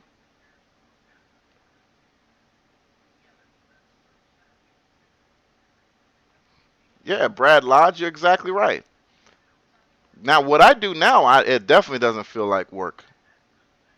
This definitely does not ever feel like work at all. I can do this all night. It's just that you have to learn how to balance those other relationships in your life. Because you know, that's the one thing about a lot of people say, man, I want to trade for a living. It's like, okay, you can do it. You can trade for a living, but just don't end up like those guys who trade for a living, man. A lot of them turn into hermits. You know, they become very antisocial. Um, you just don't want to be those people. That's why you see a lot of times Tim Sykes is always traveling, and besides the whole like, his operation, you got to get out, man, because This business will keep you in front of a computer for the rest of your life if you're not careful. You'll wake up and the people you used to be cool with have moved on because you don't call them, and all you have is your monitor and you. And yeah, you got money, but what else? You need that personal contact. You need family. You need friends. Yeah, that's why he's always out there traveling and stuff. Because he can sit in the office all day and run his company and not go anywhere.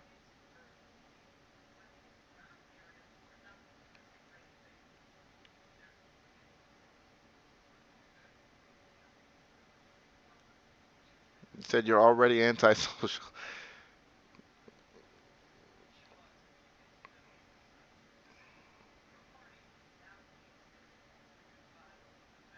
Yeah. Man, but it's kind of true, man. Like, you know, man,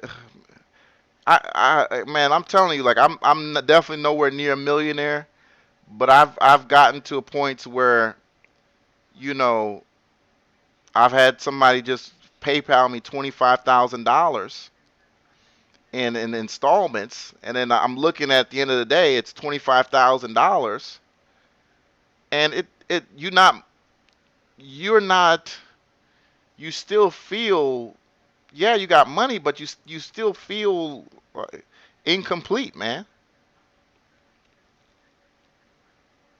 It's I don't know.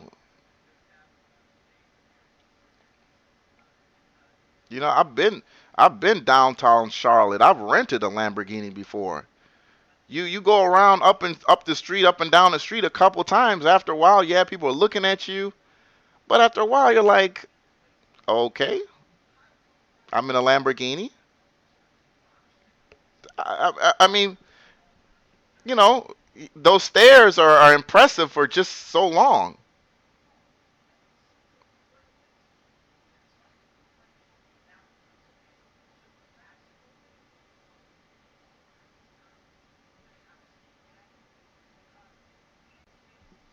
You know.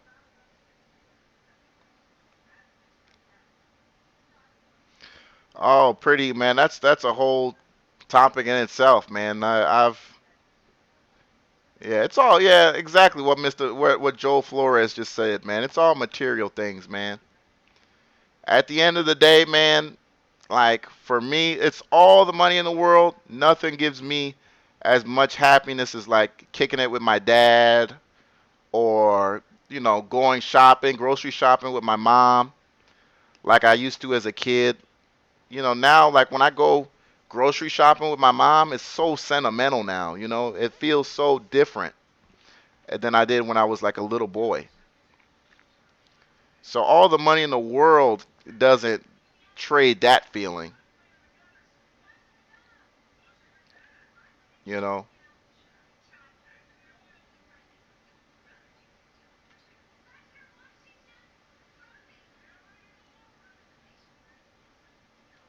all the money in the world, man.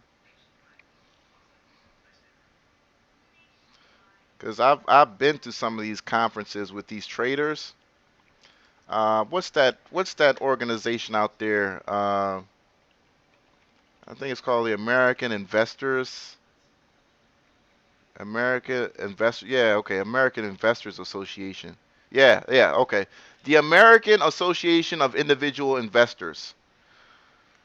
I had joined this group, right?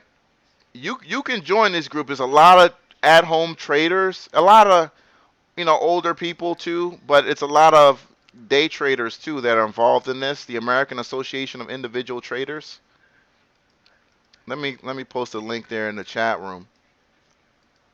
And some of the people here are really cool, but you got a lot of antisocial people in there too, man. Some of those people are just like weirdos, man. Wealthy as hell. I mean, smell like money, but just weird ass people. You can tell they've just been in front of the computer for too long, you know. Hold on. Why was Barry Parker banned? What did he say? What did he say? Barry Parker's a long time listener.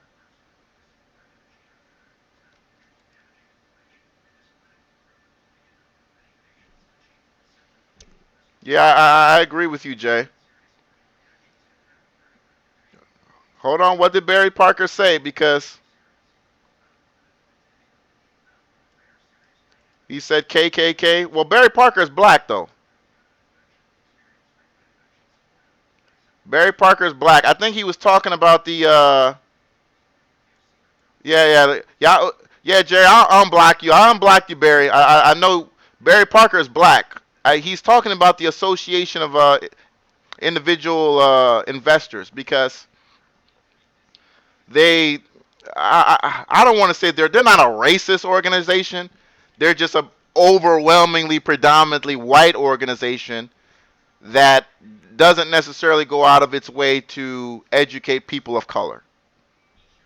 No, no, I understand, Jerry. You're doing your job. I understand. I appreciate it so much. And Barry Parker, if you're watching, we apologize.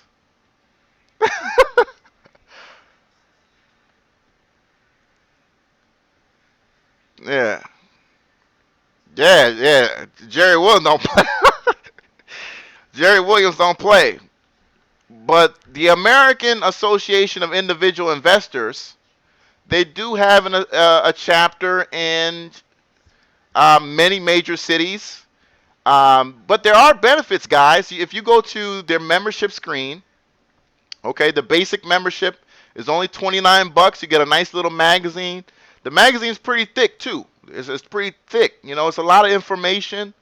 But they do cater to Warren Buffett-like trading. Okay, so you're going to see a lot of kind of the old-fashioned thing. But there are some people in there who like I said, there are the day traders. They're in there because they do talk about um, day trading, and they do have programs for those kind of people who trade like that.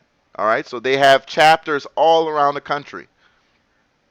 Okay, they have this program where they do stock screens. So they have stock screens, and they're really, really, some of the screens are really, really good. Again, they do cater to more of a long-term approach. But they have a track record of beating the S&P 500 year over year over year over year. So they're doing something right over there. They're doing something right over there. And again, I know most of the people in the chat room, are predominantly people of color. So if you go to the chapters, if you go to these meetings, don't be surprised if you're the only black person, you're the only Hispanic person. It's just, the organization is more for older, kind of well-heeled white Americans. I mean, it's just the truth.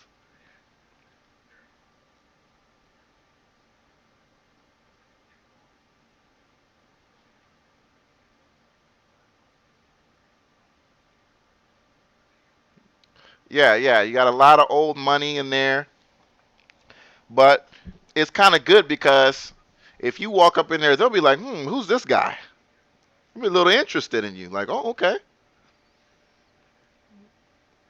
You know, and you can find some really good people in there who will give you some game. Ryan, of course, man. Come on, Ryan. Come on.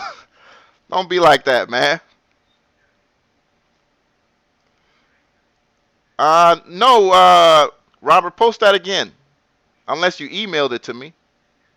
But yeah, you'll find some people in there who would, give you some game in there, man.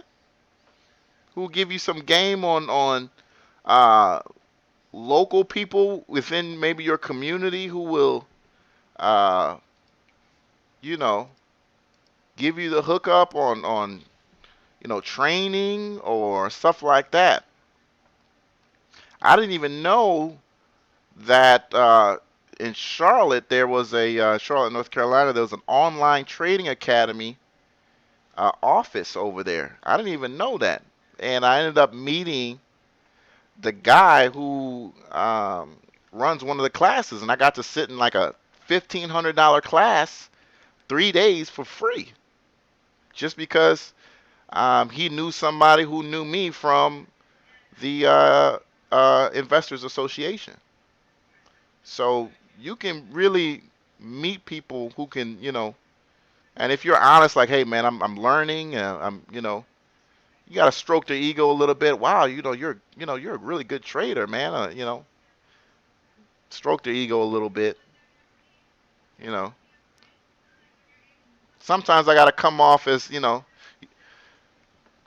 the ignorant young person. I have to come, wow, oh wow, really? Oh, I didn't know that. Wow, you know.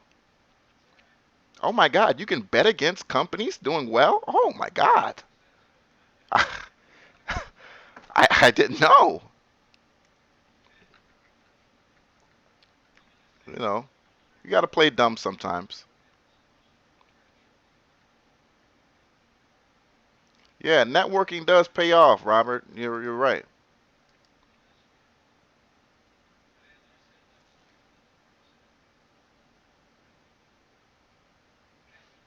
Networking does pay off. So they released this press release, Office Depot. Christine Campbell to the board of directors. Now it's obviously too late for it to have any significant change to anything. Campbell, executive vice president for Hilton, where she was responsible for legal compliance and government relations prior to joining Hilton. She spent 18 years at Staples. Okay, wow. She was most recently senior vice president and general counsel and corporate secretary. She's also practiced law in Boston. All right. Okay. I'm sure she got some very nice stock options as well. Yeah, she spent 18 years at Staples. And then she went to Hilton. So, yeah, I'm sure she's sitting on some nice good bit of change.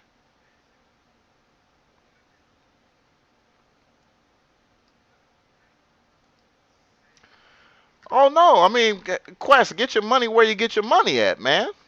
You get your money where you get your money. Um, it's okay to piggyback off somebody's stock if it's gonna do something.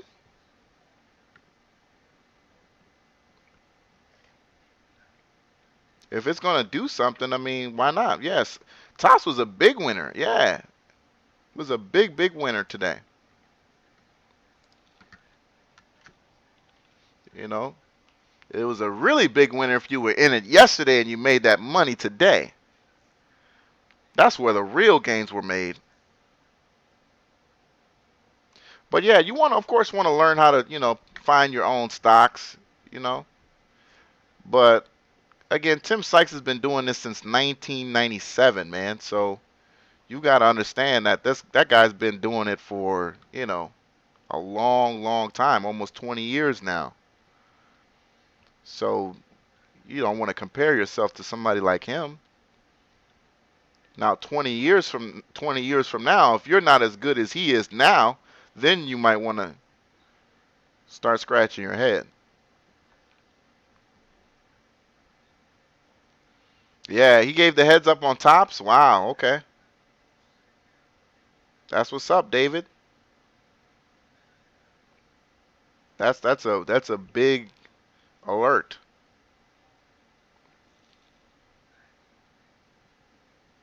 Yeah, I was just about to ask that, Robert. I mean, I was curious to know what did he see, because if I'm correct, the announcement came off today, right?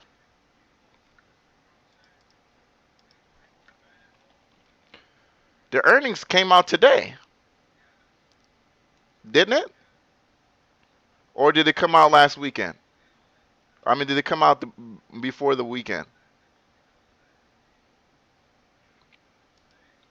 If it came out before the weekend, then I understand why he brought it up.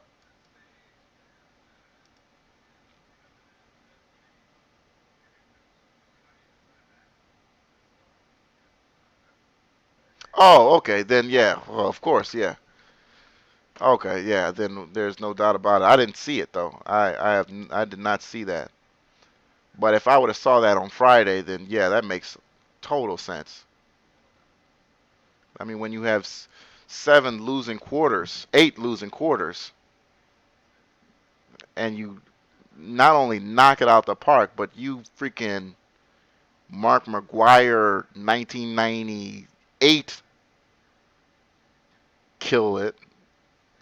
Yeah, you definitely deserve it.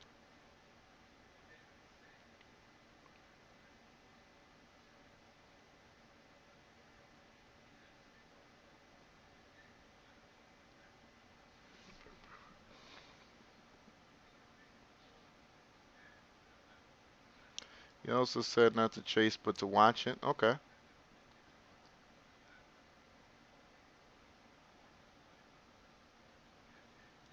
Answering tons of. Okay, cool, cool.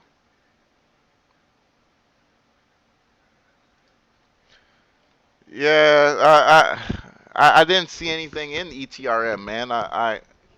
Like I said, it's a dirt cheap stock. I mean, if you want to hold on to it, I mean, why not? I mean, these companies they go through just when you think they're dead and pointless, look what happens. So ETRM, I mean, it's cheap enough if you want to just sit around. You got a couple $100 you want to sit on it, by all means.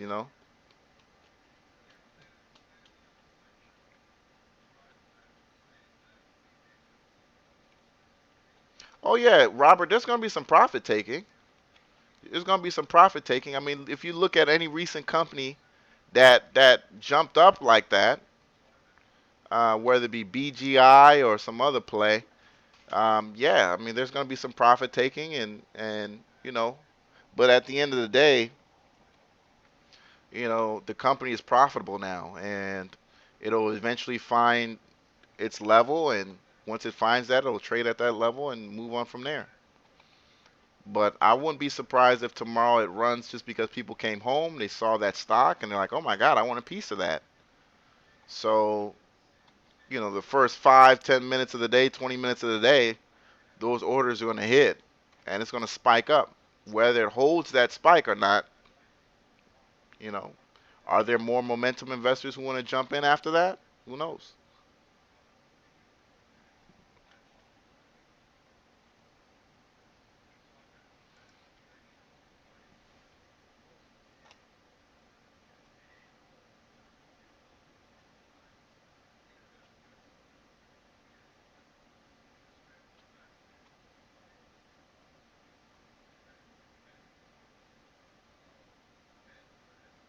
Okay. Yeah, man. You can scalp on you Scott trade. You can scalp on that, man. You can scalp on that U stock trade. You can scalp on that. I was you know, that's a really good stock. I mean, a really good broker. You can play intraday swings on that on that broker. You know,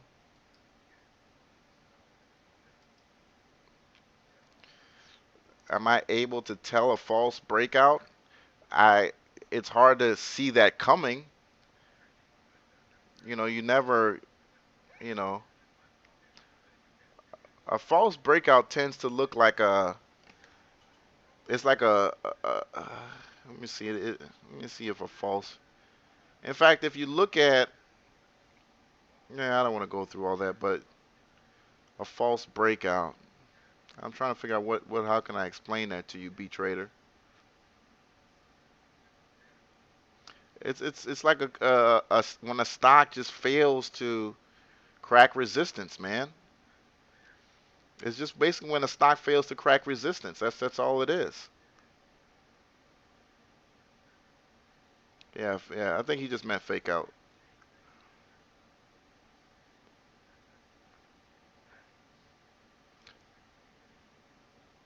I mean, that's all it is. I mean, it's just when a stock just can't break resistance. That's all. Tries it, fails.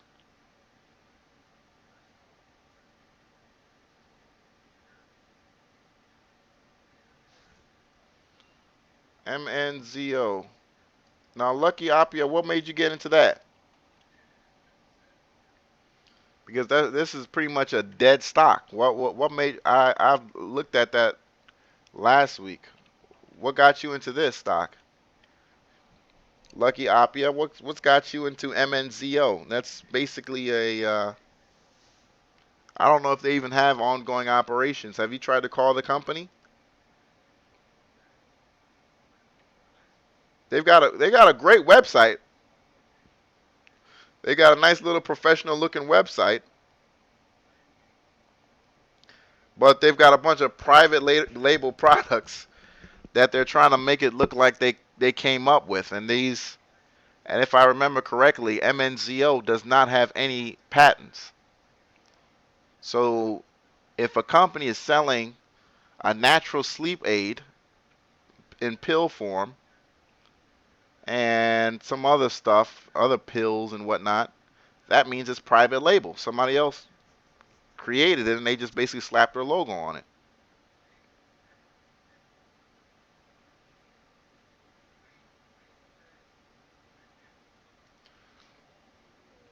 I know they've got that lacto freedom product they're saying where you'll be able to take it and eat milk or something like that, drink milk.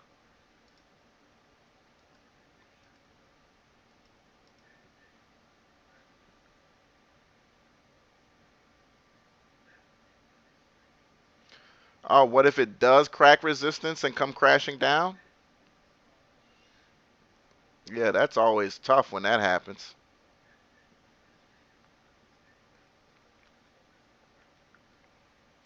Yeah, I mean, B Trader, that happens sometimes, you know. That's what I had mentioned earlier. When it comes to, it's a high probability when a stock that doesn't have big news out or there's no really incoming catalyst, it's a good time to short when it's approaching resistance. It's a good time to short. And it's a good time to buy when a stock is at support because you expect it to bounce off. It's more than likely to bounce off that price level and you'll be able to make a nice little gain there.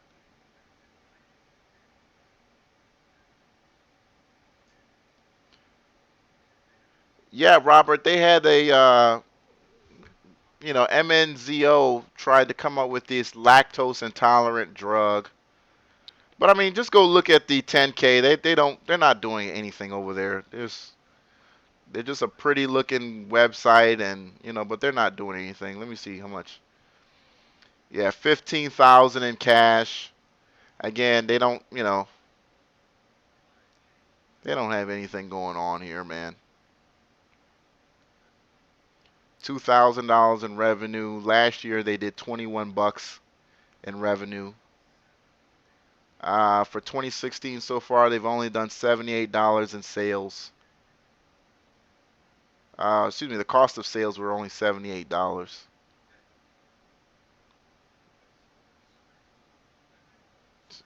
Yeah, it's just there's nothing going on over there, man.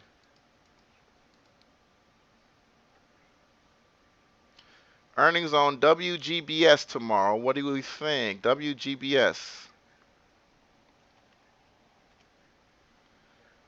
Wafergen Biosystems. Oh, I like that. I like that. What it did at the end of the day today. People are excited on WGBS. Yeah, people woke up today just for earnings. Look at that. Everybody's trying to get a position in. Look at that.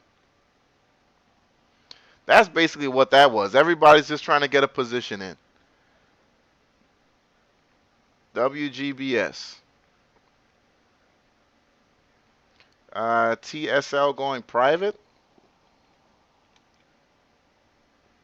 I don't know anything about TSL, my friend. Up $2 a share today. That's big news. And that's up because they were going private today?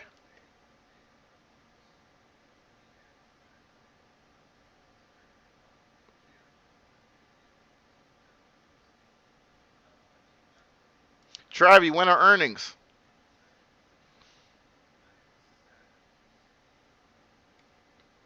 Oh, the ninth. Okay. So I'm not sure what got everybody excited today in that play then.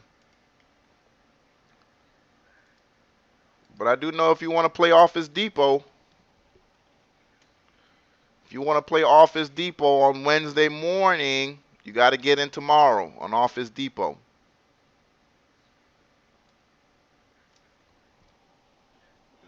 If you want to get in on earnings for Office Depot on Wednesday, you got to get in tomorrow. So I suggest looking for the low tomorrow if there is going to be a low.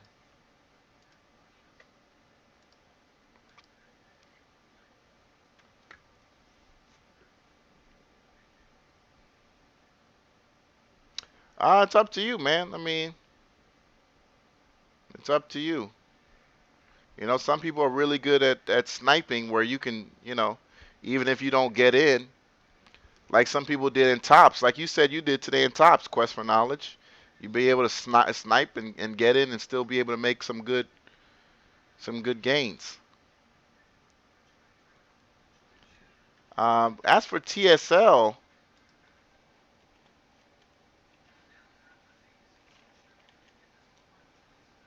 Trina Solar Limited. Well, it's a Chinese company.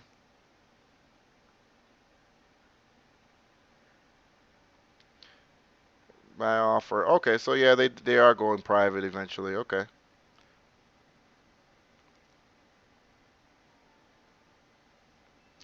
Yeah, Trina, they received a buyout offer. They received a buyout offer,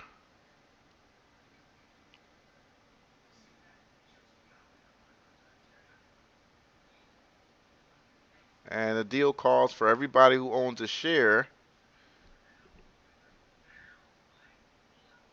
Let me see, to get $23.20 per share. Nice. Very nice. The deal represents a 21% premium over the Chinese company's closing price and a 40% premium for U.S. stockholders. So, yeah, that's what's up. More than likely, though, they're going to pay you if you owned it at a certain date. So, when is that date? I mean, because I don't know if it's going to include somebody who just goes and buys it tomorrow. I would check on that. ODP.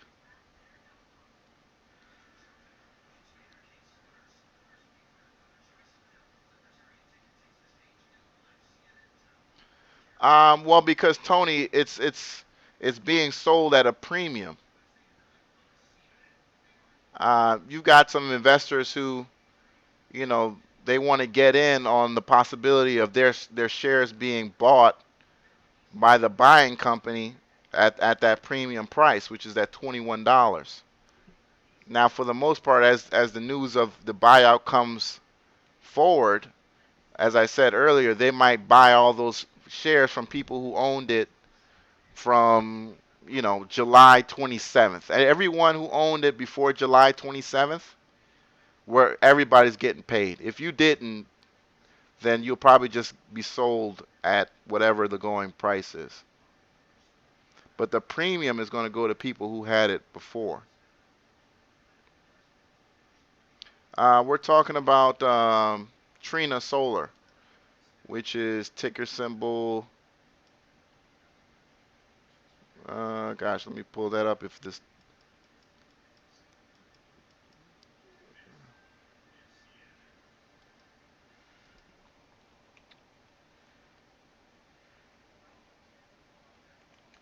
I don't know why Yahoo Finance wants to act slow now. Trina Solar, TRL.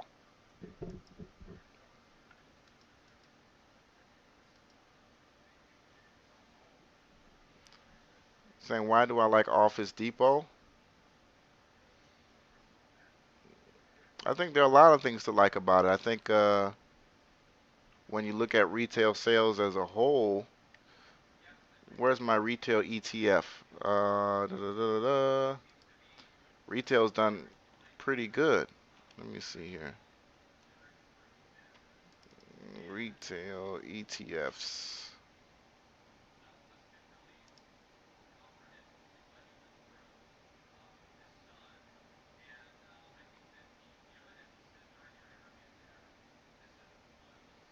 Hold on, hold on, hold on.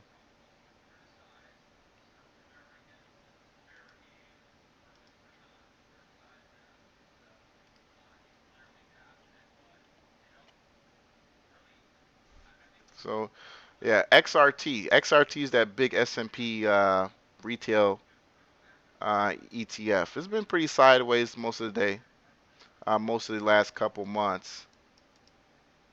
But if you look at the chart, especially look at like a 90-day chart, 'cause those ETFs, you gotta look at them from a longer time period to really see how things are going overall. And I think retail's been pretty good. And I think the individual retailers are doing really good. So when I look at Office Depot, I like them to come really strong with the numbers on the 4th. If not, at least do as expected. TSL, okay.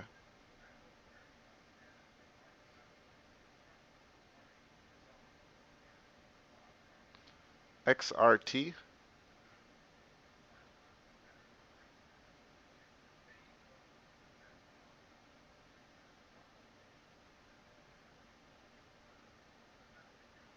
Uh, okay, that's the one I was looking at. Yeah, that's a really good retail ETF to compare to,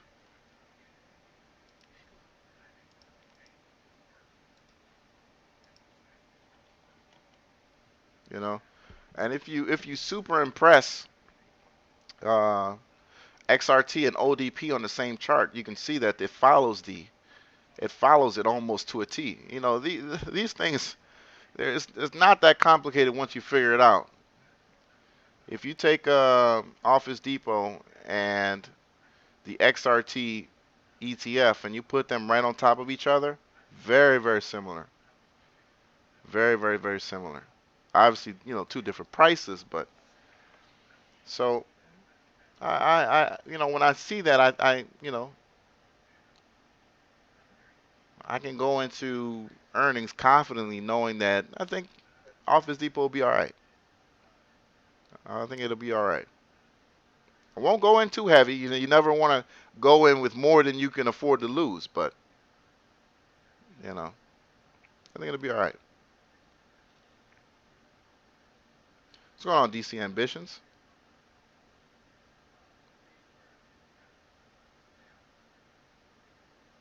Oh, you out of here, Rhea G? Oh, Miss Petaway, you don't want leaving early.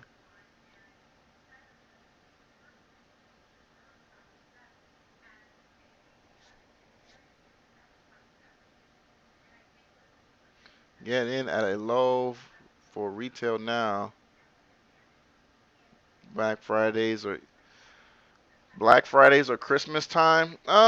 You could, but I mean, if you want to wait on something till Black Friday or Christmas time, I would go with maybe a stronger stock like a Sprint that's already proven itself by now. Yeah, I would go with a Sprint or maybe even an AMD at these prices. I like AMD at these prices. It's a nice little discount today. Watch it. What happens tomorrow? If it's low tomorrow, then I would wait again and see what happens. But retail, yeah, Amazon, yeah, I'd like Amazon. I would get into Amazon if you've got a couple $100. What is it, like $800 now? $700? Amazon is a stock I would hold till Christmas. I think you might be selling that for $900 by Christmas. the way that thing's moving. I think Amazon was up what $10 today, wasn't it?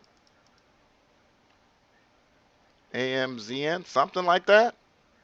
Yeah, Amazon was up $10 today, man.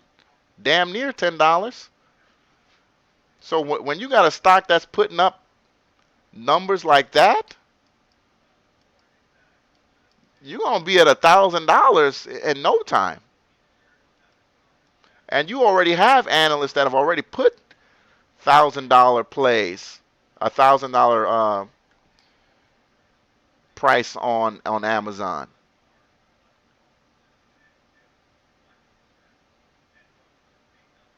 Yeah, that's going to keep running for a minute. Amazon is going to keep running for a while.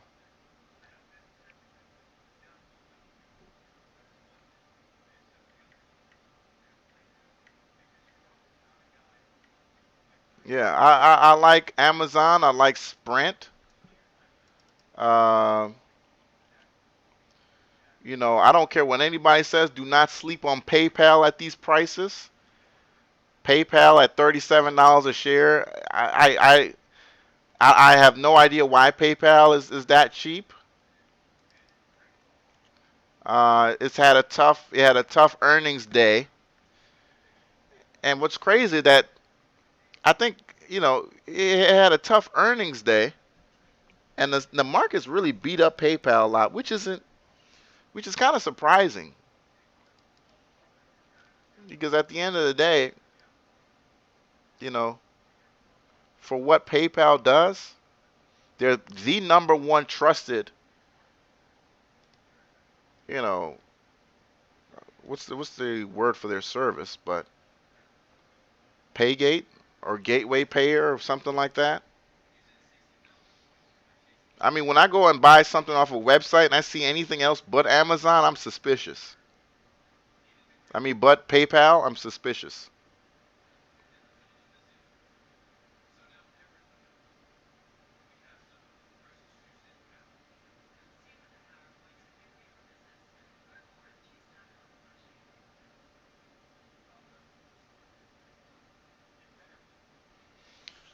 Amazon's not even a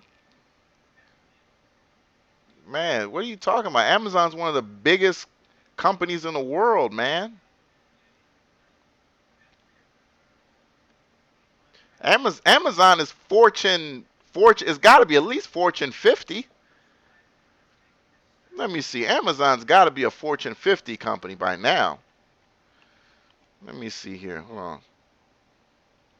Let me just type in Amazon Fortune. Yeah, Amazon's number 18, dude. Amazon is number 18 on the Fortune 500, man. That's top 25. Yeah. Here's the link to it right here. That's the link to it right there. Oh no, hold on, hold on. That's the Trini Solar one. Hold on. Oh shit. Hold on, hold on. What? Let me get. Yeah, this is the one.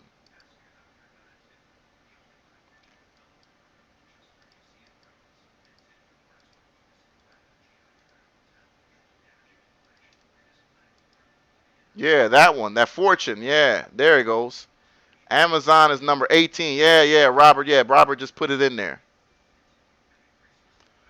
Nah, nah, Miss Petaway. What's good?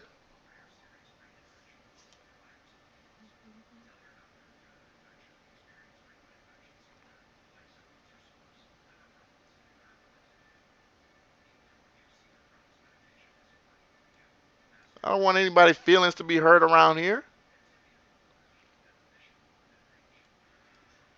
Yeah.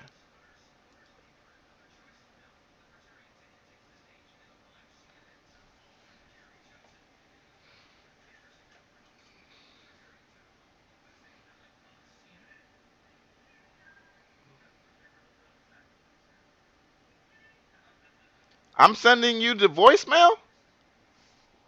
Hold on, hold on, hold on. Hold on. Oh crap. Hold on. Hold on. No, no, no. I'm not sending you the voicemail. My Skype's not even up. Hold on.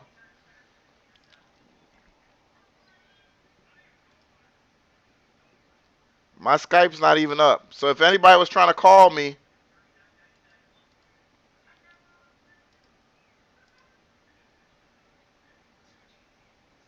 goddamn Windows, man. Goddamn Windows, bro. So damn unreliable.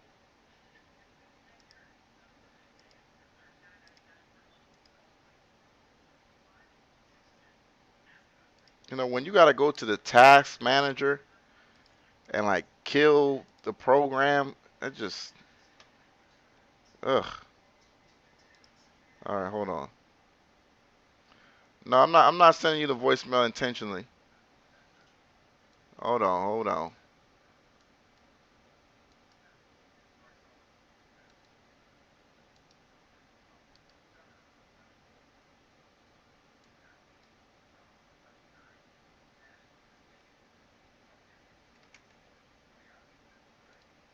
hold on, hold on.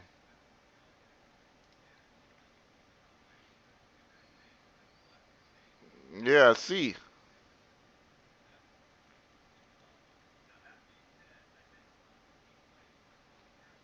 if my damn Skype would open up, shit. God, I swear, man, Windows be so damn.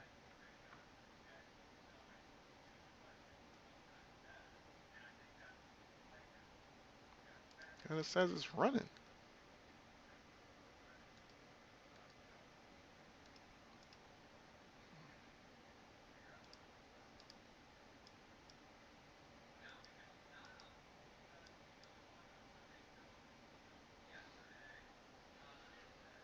Oh man, hold on, hold on. Shit. Skype host, kill it, kill it.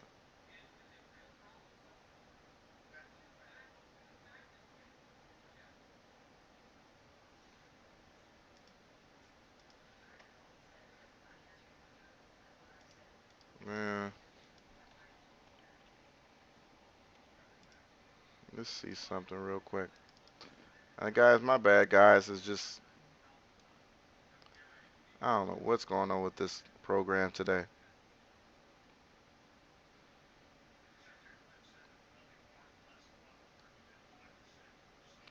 but it is just not opening. I got that one call and it just crashed.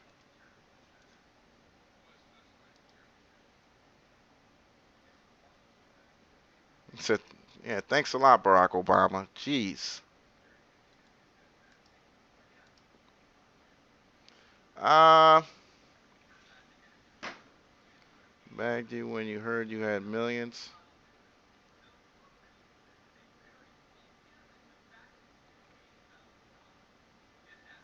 Windows 10. Yeah, man. Windows 10 is just.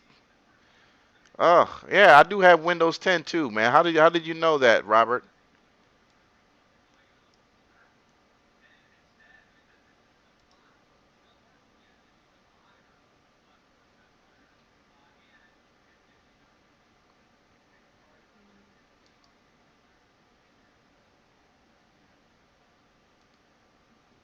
But yeah, I have that crappy Windows 10 too. But it is just not like you clicking on the damn thing and it's like not doing anything. And I'm not in the mood to restart, dude. I'm just not doing it. Go through all that shit again. I got 128 gigs of RAM in this thing, and I feel like it still takes like 4 minutes for it to start up.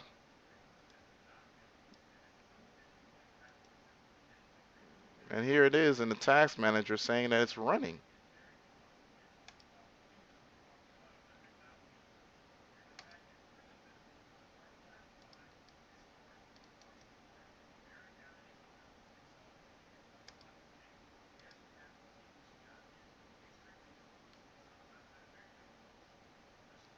It's not running at all.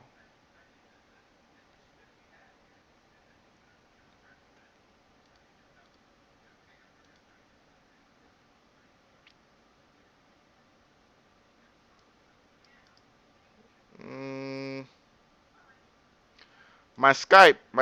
Jay. My Skype is just like literally will not open up again. Yeah, my Skype will literally not open up again. So I cannot take any calls, bro.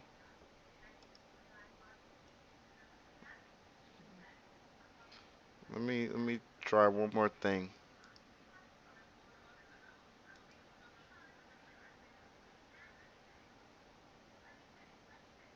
Like it crashed and it just won't come back. I know, of course, if I reset, oh yeah, it'll work again, and so I can't take any calls. Yeah, yeah, yeah. I ended the task. All right, I'm in the task manager. I'm in the task manager, and then of course it's saying it's running, and it's not running. It's saying Skype,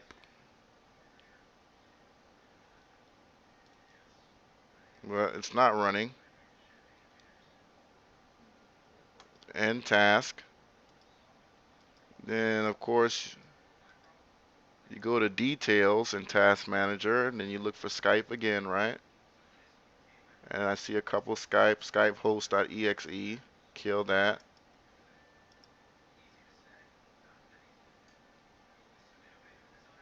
That's pretty much the only Skype related thing I see.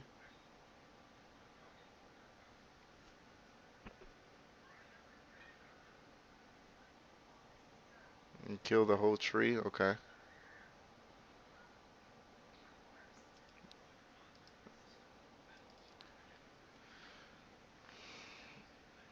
Mm. See, this is what you get when you buy a Dell, folks. This one, when I was telling you guys about business credit and getting one of those Dell desktops for like 48 bucks a month, and you call them for customer service, and it's just, you don't even understand what the hell they're talking about.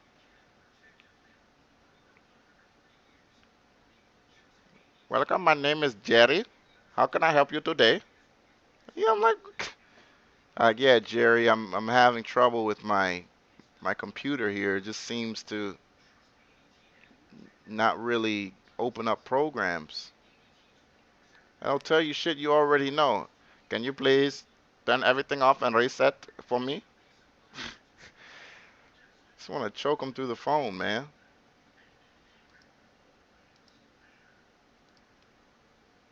I want you to click the start button and click reset. Can you please click reset for me?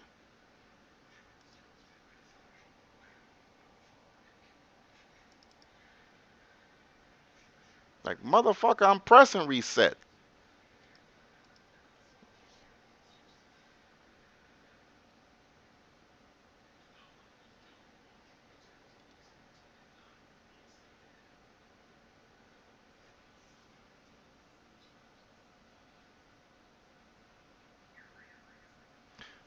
You think eBay will ever get as big as Amazon? No, sir.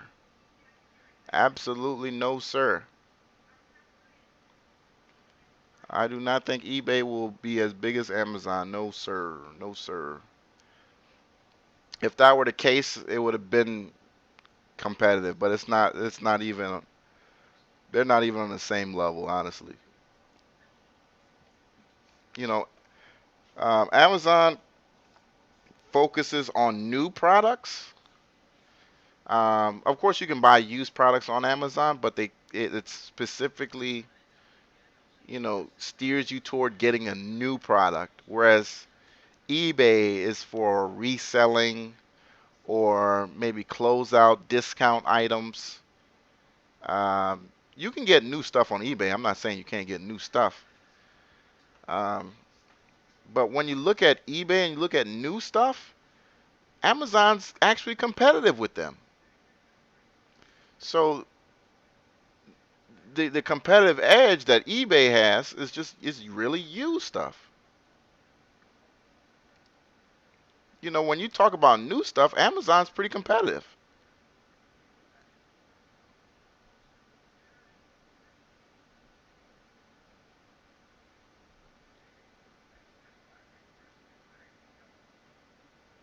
You know, and then when in Amazon you have that security when you talk about eBay fulfillment or Amazon fulfillment, where if you're buying it from Amazon, right, it's coming from one of their warehouses, so it's coming to you.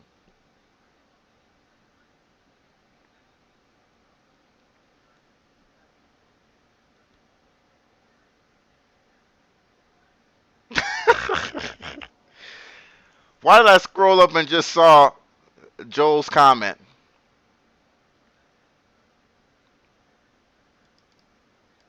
Yeah, I wrote about the SLNN. Is that the Celine? That's Celine, right?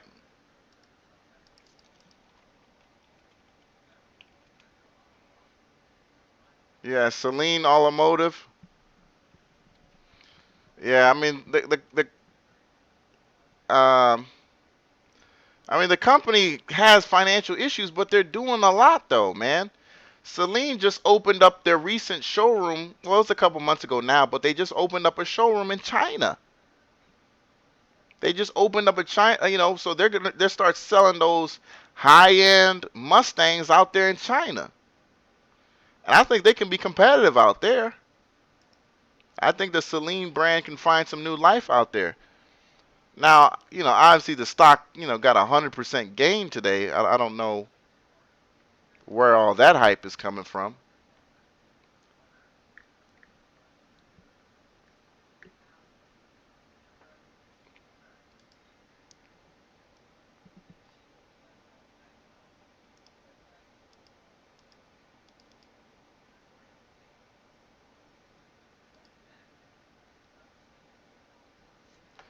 Yeah, man, this motherfucker is not coming back on, man.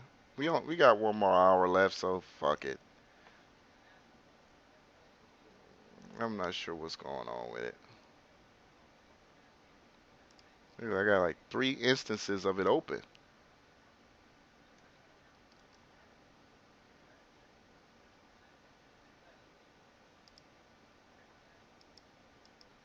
All right, just like Zero said, I'm gonna do the kill tree crap. What's svchost.exe?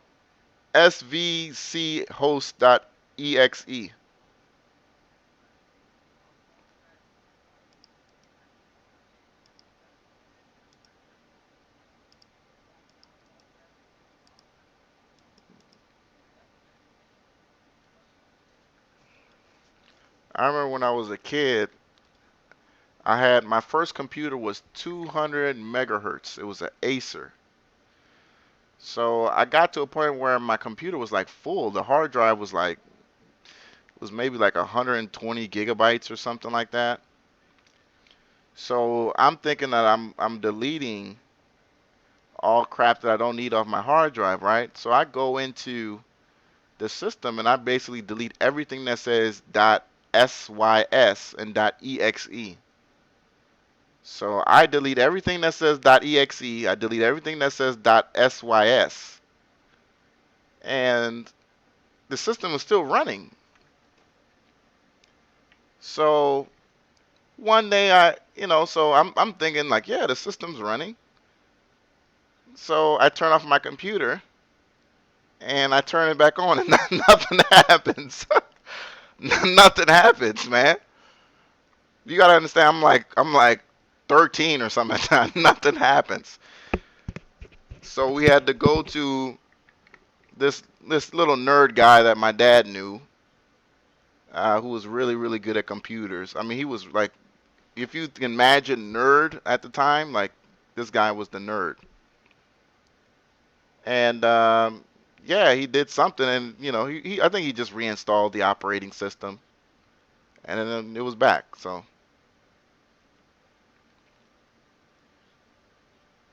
Manager system that run. Okay, never mind then. Thank you for that, Robert.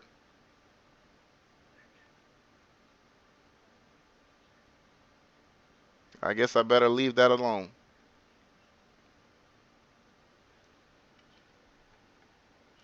All right, so somebody give me a stock that's gonna pop tomorrow, man. Because all I got to work with right now is Office Depot, and honestly, that's not enough. That's not enough. I need something that's gonna pop tomorrow. Somebody give me something that's gonna pop tomorrow, man. I need somebody to tell me a ticker right now that Sal, this is gonna make you money right here. That's the stock right here. WGBS. Oh, Travis confident with this one. WGBS. I do like that. I do like that. I mean, it was up big, but Travi, I think you said that the earnings wasn't for another 8 days, right? AMRN, AMRN, 10%.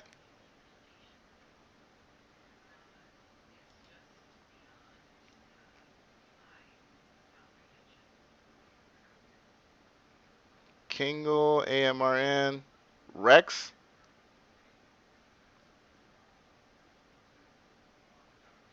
AMRN. Yeah, that is some nice volume. Yeah, I like strong volume like that.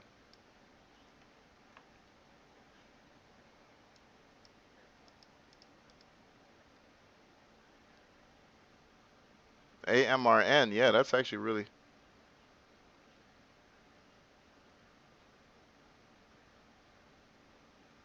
Could I use Discord? Uh, possibly, possibly Jay. I don't see why not. But I just hate the fact that nobody be able to call in. That's what I like Skype is that I have a call in number that people can call up.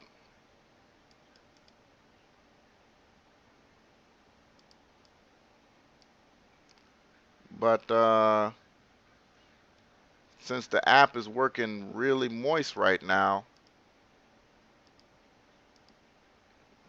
it's acting really, it's just acting up right now. So I'm probably gonna have to restart. Well, we'll do it next. We'll do it.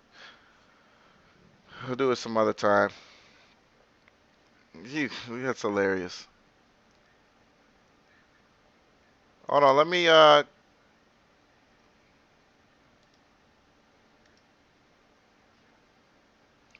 Ogen, okay, Ogen. Oh, so B Trader, AMRN is verified. It's coming the fourth. Earnings of the fourth.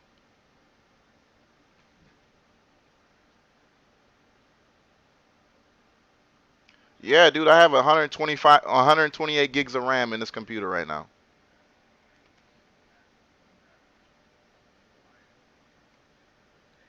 Like I said, I do everything on my business credit, so I got the loaded whatever they offered. The whole thing was loaded with the top everything. I'm paying like 40 something bucks a month or whatever. It's almost like you're leasing a car, but it's just hardware.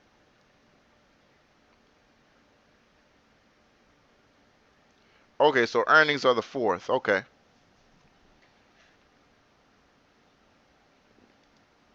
Yeah, I ended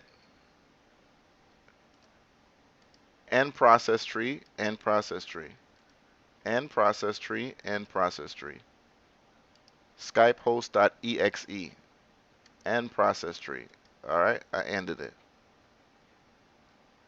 Okay, so now everything is gone that says Skype in it. Okay.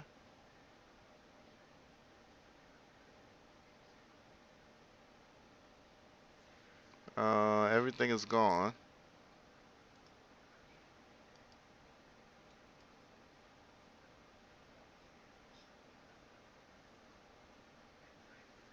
And Jay, I tried to log on to.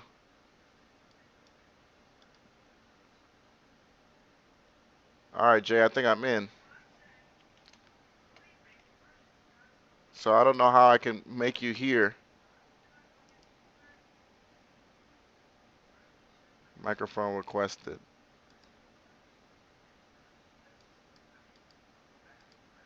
Allow. Okay. Hello, hello. If browser showing allow you to deny aqua, please refresh.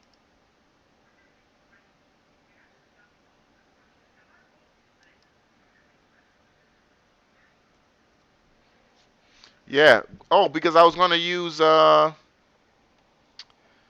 uh Adobe something. I on that torrent site, Pirate Bay. I downloaded Adobe, the ones to make movies on, and I was gonna plan on doing all that, and then I saw how complicated it was, and I was like, oh, this is gonna take a lot more than a couple clicks than you do in Microsoft Movie Maker.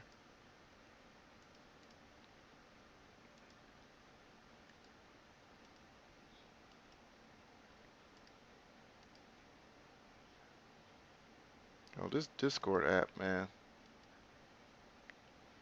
Maybe I should switch to Chrome, cause Adobe. I mean, cause I'm using Opera. Opera is supposed to be the fastest browser. Don't get me wrong, Opera is pretty fast most of the time.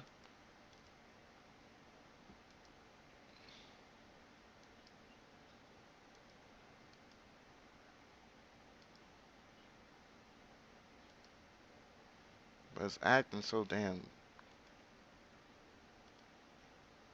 I'm sorry, I gotta stop trying to use the G word. That's that basketball talk, man. That's that street basketball. You know when you block somebody's shot or somebody get a shot off wrong, you're like, man, that's gay, man. I gotta stop doing that, man. I gotta stop doing that.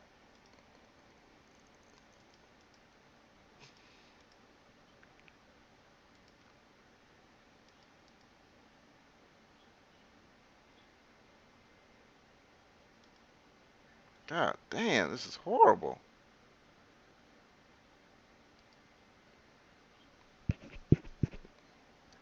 Okay, I think my system is about to crash.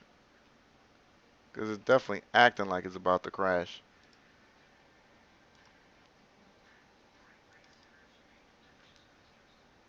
I mean, I haven't reset it in a long time, so maybe that's a part of it. I don't know.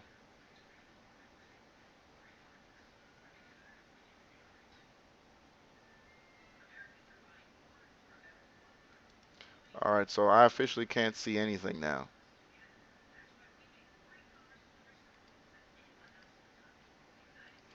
Alright, so whoever told me to end all processes, man, I officially can't see shit. Like I see my icons and shit.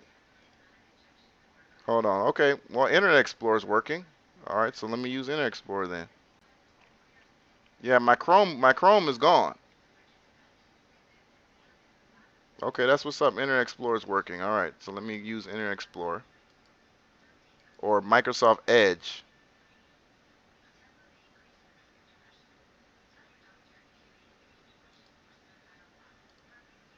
Hold on. Let me get back to the damn chat room now.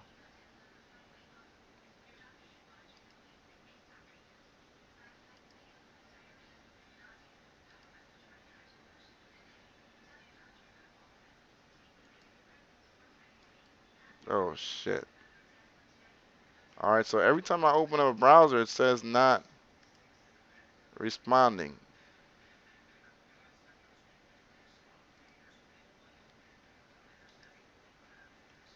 Yo, what the hell is going on, man?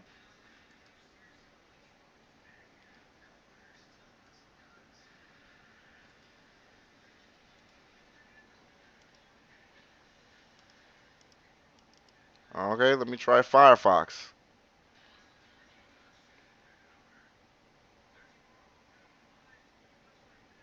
So Internet Explorer's Edge isn't working. It opens up, but then when I go to, let me see, just go to Gmail.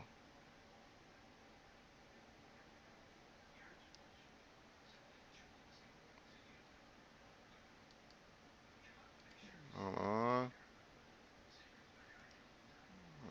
This might work. Let's see.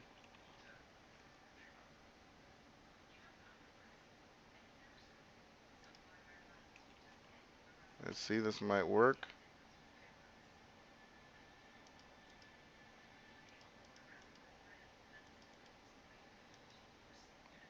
God, why does YouTube keep crashing though?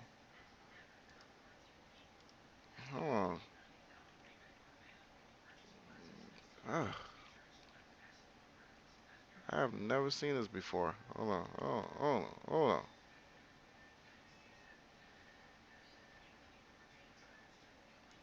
Live streaming.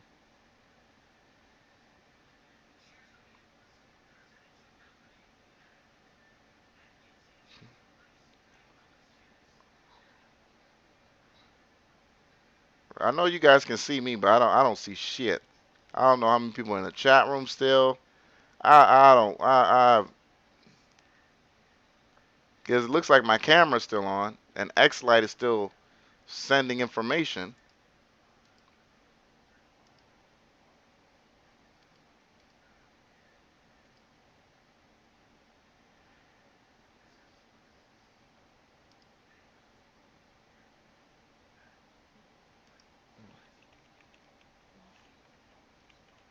We're gonna figure this out, or I might just reset, but I'm trying not to have to reset because I really don't want to start a new. God damn, we've been already on the air. How long is we? Oh, almost 3 hours.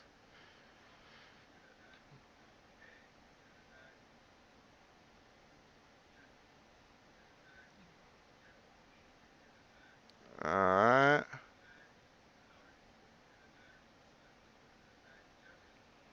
Yeah. Okay. So, all right. So now I'm in YouTube. I can see the chat room.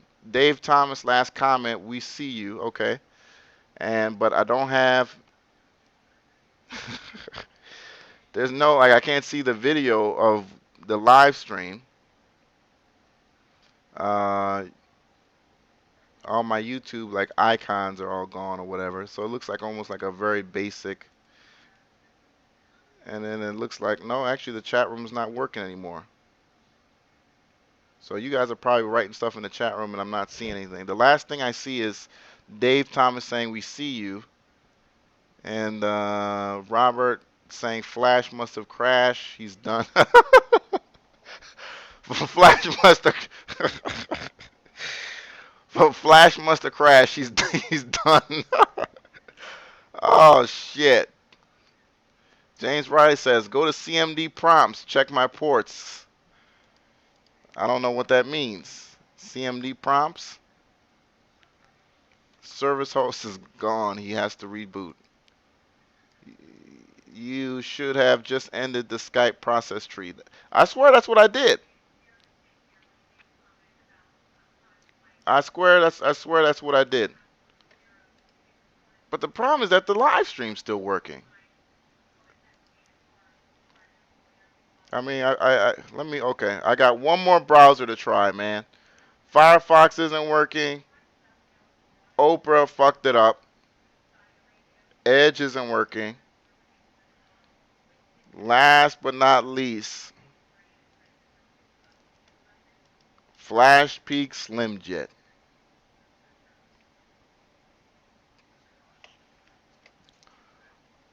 All right. This came with that VPN, so I don't know. I don't think I've even used this.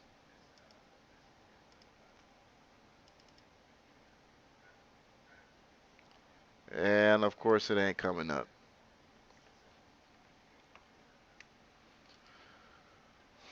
But the tax, that's the crazy thing, is the task manager pops up.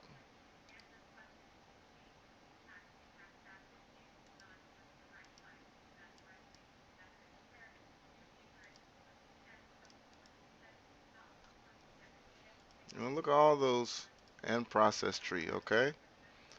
End process tree, okay?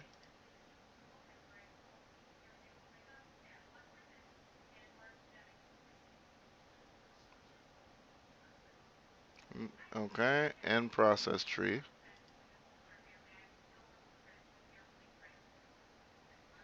All right, all right. Let's try one more time.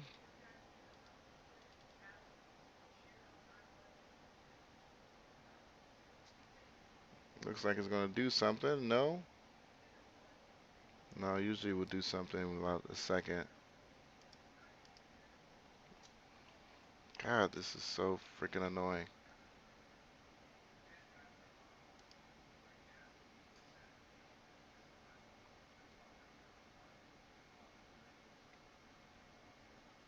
Yeah, so Edge opens up, and I'll go to the chat room, and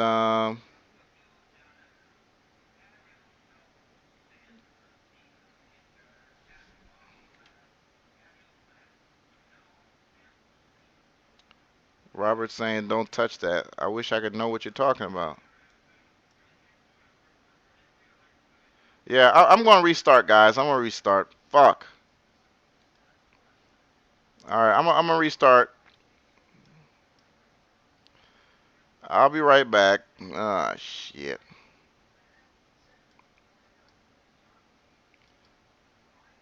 I'll be right back.